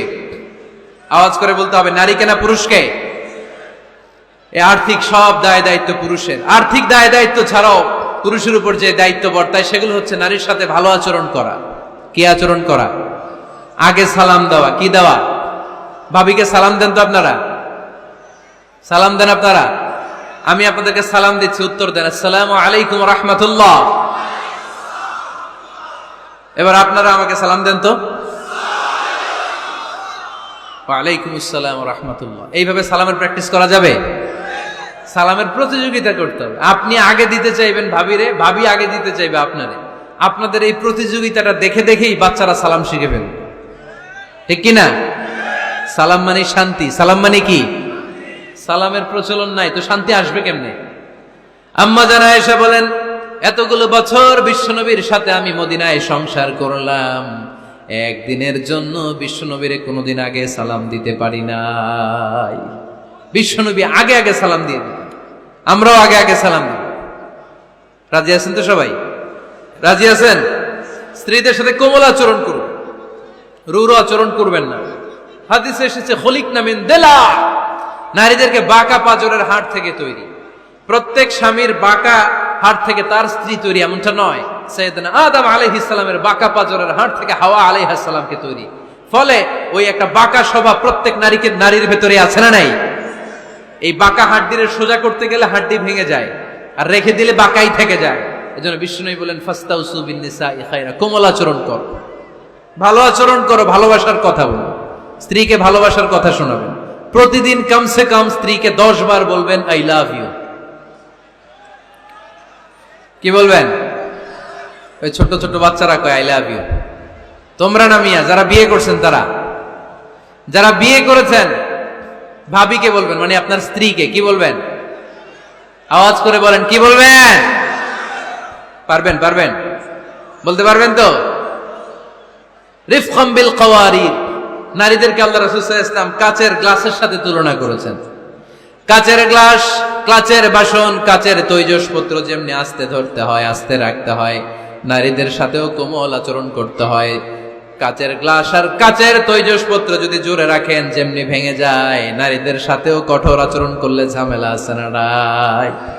তাহলে 1 নম্বর দায়িত্ব হচ্ছে আপনাদের ভালো আচরণ করা। মিষ্টি মিষ্টি কথা শোনান, বলবেন যে তুমি আমার কৈতরী, তুমি আমার পরাণ পাখি, তুমি আমার ময়না পাখি, এই জাতীয় ভালোবাসার আপনারা অনেক জানেন, এগুলো আমি জানি। এই যা যা বলা লাগে সব বলবেন, পারবেন তো? পারা যাবে? পারা যাবে? আওয়াজ করে বলেন তো ইনশাআল্লাহ। স্ত্রীর ব্যক্তিগত বৈধ কাজের সুযোগ করে দিতে হবে, তার ব্যক্তিগত যে চয়েস, তার ব্যক্তিগত কাজে বাদ সাধতে পারবে না যদি কাজটা হালাল হয়। অনেক স্বামী সামান্য কাজে ঝগড়া বাঁধে। স্ত্রীর ইচ্ছা হচ্ছে কাঁথা সেলাই শিখা, নকশি কাঁথা সেলাই শিখবে, স্বামী বলে না তুমি ওইটা শিখো, ল্যাঙ্গুয়েজ শিখো, আছে না নাই? স্ত্রী বলে না আমি রান্না শিখবো, ইউটিউবে সুন্দর রান্নার প্রোগ্রামগুলো দেখে আমি রান্না শিখবো, স্বামী বলে না তুমি কম্পিউটার শিখো, আছে না নাই? হালাল কাজে আপনি বাদ সাধবেন না। আম্মা জান আয়েশা রাদিয়াল্লাহু তাআলা আনহা ছোট্ট কাপড়ের পুতুল দিয়ে সাথীদেরকে নিয়ে ঘরে খেলতেন। বিশ্বনবী একদিন আম্মা জান আয়েশাকে নিষেধ করে নাই। আওয়াজ করে পড়েন সুবহানাল্লাহ। এজন্য স্ত্রীর বৈধ কাজে বাধা দেওয়া যাবে? বাধা দেওয়া যাবে। 4 নম্বরে স্ত্রীর এপ্রিসিয়েশন করবেন, ভালো কাজের, তার কাজের প্রশংসা, তার রান্নার প্রশংসা, তার সৌন্দর্যের প্রশংসা। আমরা এগুলো করি না। আপনার স্ত্রী আপনার ঘর গোছায়, আপনার কাপড় চোপড় ধুয়ে রাখে, বাচ্চাগুলারে খাবার খাওয়ায়, আপনার জন্য রান্না করে, সারাটা দিন কত কষ্ট করে। একদিন আমি বলি নাই থ্যাঙ্কস, জাযাকাল্লাহ, জাযাকিল্লাহ, আল্লাহ তোমার উত্তম জাযা দেখ। বউ তুমি অনেক কষ্ট করো, পুরো ফ্যামিলিটাই তো তুমি দেখে রাখো, অনেক করেছো তুমি, তোমার শুকরিয়া। একদিনও থ্যাঙ্কস দেয় না, এরকম ডাকাইত আছে না নাই? আজকে থেকে থ্যাংক ইউ দিতে পারবেন তো? কাজের প্রশংসা করবেন, রান্নার প্রশংসা করবেন। আল্লাহ রাসূল সাল্লাল্লাহু আলাইহি ওয়াসাল্লাম স্ত্রীদের রান্নার প্রশংসা করতেন। কখনো আল্লাহর হাবিব সাল্লাল্লাহু আলাইহি ওয়াসাল্লাম রান্নার বদনাম করেন নাই, কখনো না। এজন্য আমরাও করব না। রাজি আছেন তো সবাই? সবাই রাজি? আজকে থেকে স্ত্রীর প্রশংসা করতে রাজি আছেন তো? সুন্দর মোলায়েম সুরে স্ত্রীদেরকে ডাকবেন। কি বলে ডাকেন? ভাবিকে কি বলে ডাকেন বলেন? হ্যাঁ, টিয়া পাখি। আর কি ডাকেন? ময়না পাখি। আর কি? জান। জান বলে ডাকেন? ওরে সর্বনাশ, ডাইকেন। এরকম সুন্দর সুন্দর যত শব্দ আছে এগুলো বলে ডাকবেন। আম্মা জান আয়েশার প্রশংসা বিশ্বনবী করতেন, বলতেন ইন্না ফাদলা আয়েশাতা আলান নিসা কাফাদলি সারিদি আলা তুআমিকুম। আরব বিশ্বের খাবারের মধ্যে একটা শ্রেষ্ঠ খাবারের নাম সারিদ। শ্রেষ্ঠ খাবারের নাম কি? এই আলোচনা শেষ হয়েছে তো দাঁড়ায় ফটো তুলো কেন? বসো মিয়া, বসো বসো বসো, একসাথে একসাথে বসো। আরব বিশ্বে একটা মজার খাবার আছে, খাবারের নাম সারিদ। আওয়াজ করে বলেন তো খাবারটার নাম কি? সারিদ। রুটি আর গোশত একসাথে মিক্স করে এরকম স্তর বানায়, কেটে কেটে খাওয়ায়। বিশ্বনবী বললেন আরব বিশ্বের খাবারের মধ্যে যেমনি সারিদ সেরা, নারীকুলের মধ্যে আমার স্ত্রী আয়েশা সেরা। পড়েন সুবহানাল্লাহ। আম্মা জান আয়েশাকে বিশ্বনবী এত ভালোবাসতেন, আম্মা জান আয়েশা গ্লাসের যেই জায়গায় মুখ লাগিয়ে দুধ পান করতেন, ওই জায়গাটা খুঁজে খুঁজে বিশ্বনবী ঠোঁট লাগিয়ে দুধ পান করতেন। পড়েন সুবহানাল্লাহ। আম্মা জান আয়েশা গোশত খাওয়ার পরে হাড্ডি চুষে চুষে রেখে দেওয়ার পরে আম্মা জান আয়েশার চোষা হাড্ডিটা নিয়ে বিশ্বনবী আবার চুষতে শুরু করে দিতেন। পড়েন সুবহানাল্লাহ। বিশ্বনবী স্ত্রীদের সাথে এক বালতি থেকে পানি নিয়ে দুইজনে একসাথে গোসল করতেন। পড়েন সুবহানাল্লাহ। এজন্য স্বামী স্ত্রীর সম্পর্কটা হচ্ছে মধুর সম্পর্ক। একে অপরকে ভালোবাসবেন, নিজের ভালোবাসার কথাগুলো প্রকাশ করবেন। অনেকে আছে 20 বছর তাদের সংসার, এক ঘরে থাকে, এক ছাদের নিচে, কিন্তু স্ত্রীকে যে ভালোবাসে মুখ ফুটে একদিনও বলতে পারে নাই। আছে না নাই? ভালোবাসা প্রকাশ করবে। সাহাবারা বললেন ইয়া রাসূলুল্লাহ, কাকে ভালোবাসেন বেশি? মান আহাব্বুন নাস ইলাইকা ইয়া রাসূলুল্লাহ, whom do you love the most, O my prophet? হে আল্লাহ রাসূল, কারে সবচেয়ে বেশি ভালোবাসেন, কারে বেশি লাভ করেন? বিষ্ণুই বললেন আয়েশারে বেশি লাভ করি। কোন সুবহানাল্লাহ। সাহাবীরা বললেন অমিনার রিজাল, পুরুষদের মধ্যে থেকে কারে বেশি ভালোবাসেন? বিষ্ণুই বললেন আবু আয়েশার বাবারে ভালোবাসি। এজন্য আপনি যে স্ত্রীকে ভালোবাসেন এটা প্রকাশ করবেন, ঘরের কাজে সহায়তা করবেন। ছোট্ট ছোট্ট কাজের যদি সহায়তা আপনি করেন, এটাতে আপনার স্ত্রীর জন্য অনেক হেল্প হয়ে যায়। আমার বিশ্বনবী নিজ হাতে ছাগলের দুধ দহন করে আম্মা জান আয়েশার জন্য নিয়ে আসতেন। পড়েন সুবহানাল্লাহ। নিজে রুটির খামির বানাতেন, আম্মা জান আয়েশা এটা চুলায় সেকা দিতেন। নিজে জুতা সেলাই করতেন, নিজে নিজের কাপড় সেলাই করতেন, সুবহানাল্লাহ পড়েন। এজন্য গৃহস্থালী টুকিটাকি কাজের সহায়তা করা, হেল্প করা, এটাও সুন্নাত। দাম্পত্য জীবন এমনি সুখকর হয় না মিয়া। বিশ্বনবী শিখায় গিয়েছেন কি করে একটা দাম্পত্য জীবন সুখময় করতে হয়। আল্লাহর হাবিব সাল্লাল্লাহু আলাইহি ওয়াসাল্লাম হালাল বিনোদন করতেন, স্ত্রীদেরকে নিয়ে মরুভূমিতে দৌড়াতেন, খুনসুটি করতেন। সব স্ত্রীরা চায় তাদের স্বামীরা তাদের সাথে একটু হাসি দিয়ে কথা বলুক, একটু রোমান্টিক কথা বলুক, একটু ভালোবাসার বিনিময় করুক। আল্লাহর হাবিব সাল্লাল্লাহু আলাইহি ওয়াসাল্লাম এটা করতেন। রাতের বেলা ভাবির নিয়ে দৌড়াদৌড়ি করছেন নাকি কোনোদিন? আল্লাহর হাবিব সাল্লাল্লাহু আলাইহি ওয়াসাল্লাম স্ত্রীদের নিয়ে দৌড়াদৌড়ি করতেন। আম্মা জান আয়েশা রাদিয়াল্লাহু তাআলা আনহাকে ঈদের দিন হাবাসী সাহাবাদের খেলা দেখিয়েছিলেন, সুবহানাল্লাহ পড়েন। বিশ্বনবী খেলা দেখিয়েছেন তার স্ত্রীকে। হাবাসী সাহাবারা তীর দিয়ে, ধনুক দিয়ে মসজিদে নববীর পাশে খেলাধুলা করছেন। বিশ্বনবী দাঁড়িয়ে থেকে আম্মা জান আয়েশা রাদিয়াল্লাহু তাআলা আনহাকে এই খেলাধুলা উপভোগের সুযোগ করে দিয়েছেন, সুবহানাল্লাহ পড়েন। ইসলামরে আমরা কঠিন বানিয়েছি। ইসলাম কঠিন নয়, ইসলাম সহজ। আল্লাহ ছাড় দেয় কিন্তু মাওলানা ছাড় দেয় না, এরকম আছে না নাই? এজন্য বাশশিরু ওয়ালা তুনাফিরু, ইয়াসসিরু ওয়ালা তুআসসিরু। ইসলামকে সহজ করে উপস্থাপন করেন, কঠিন বানাবেন না। স্ত্রীর মতামতের গুরুত্ব দিবেন। ফ্যামিলি মিটিং করলে স্ত্রী কি বলে শুনবেন। বাজার করতে গেলে ভাবি কি পছন্দ করে ওইটা আনবেন। দাঁড়ালেন কেন আপনারা? দাঁড়ালেন কেন? অনেক আগে বসেছে। অনেক স্বামী আছে তার যেটা ভাল লাগে ওইটাই কিনে বাজারে গেলে, আছে না নাই? নিজের গরুর গোশত খাইতে মনে চায় ওইটা কিনে, মাছ খাইতে মনে চায় ওইটা কিনে। আপনার স্ত্রীর হয়তো এগুলো পছন্দ না। স্ত্রীরা টক জাতীয় জিনিস পছন্দ করে, ঠিক কিনা? এর আমরা খাইতে মনে চায়, এর জলপাই খেতে মনে চায়, আচার খেতে মনে চায়। একটু খোঁজ নিবে তার জন্য কি লাগবে। শপিং করতে গেলে নিজের মন মতো করবেন না। স্ত্রীকে দেশে রেখে প্রবাসে 6 মাসের বেশি সময় কাটাবেন না, ম্যাক্সিমাম 6 মান্থস। এগুলোর প্রত্যেকটার পেছনে লম্বা দলিল আছে, এত লম্বা কথা বলার সুযোগ নাই। 10 নাম্বার, স্ত্রীর জন্য দোয়া করা। কি করা? দোয়া করা। নেককার স্ত্রী যারা চান এখন থেকেই দোয়া করেন। আপনার দোয়া আরশের উপর থেকে শুনে কে? এই জন্য মুমিন বান্দারা দোয়া করে আর বলে, রব্বানা হাবলানা মিন আজওয়াজিনা ওয়া যুররিয়াতিনা কুররাতা আ'য়ুন ওয়াজআলনা লিল মুত্তাকিনা ইমামা।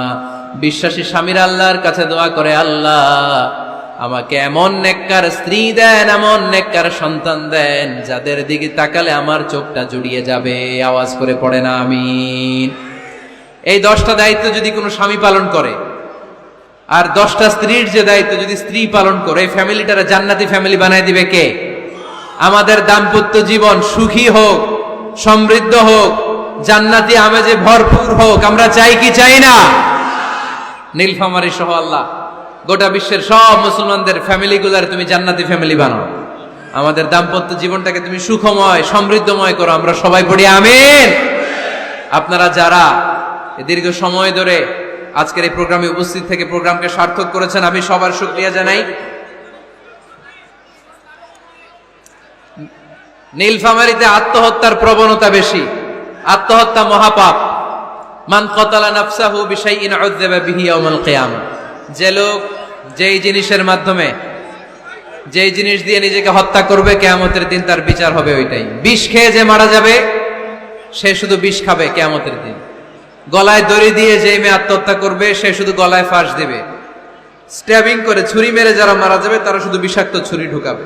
এটা মহাপাপ। জীবনটা অনেক কালারফুল, অনেক সুন্দর, অনেক রঙিন। জীবনটাকে উপভোগ করুন আল্লাহর রাস্তায়। এই জীবনটাকে শেষ করবেন না। আপনাদের নীলফামারী জেলার ডিসি সাহেব এবং এসপি সাহেব অনেক কষ্ট করেছেন। আমি অন্তরের অন্তঃস্থল থেকে ওনাদেরকে শুকরিয়া জানাই। বিশেষ করে আপনাদের অত্র এলাকার কৃতি সন্তান ডিআইজি আবুল কালাম সাহেব অক্লান্ত পরিশ্রমের মধ্য দিয়ে আজকের এই নীলফামারীর প্রোগ্রামকে সফল করেছে। আমরা আবুল কালাম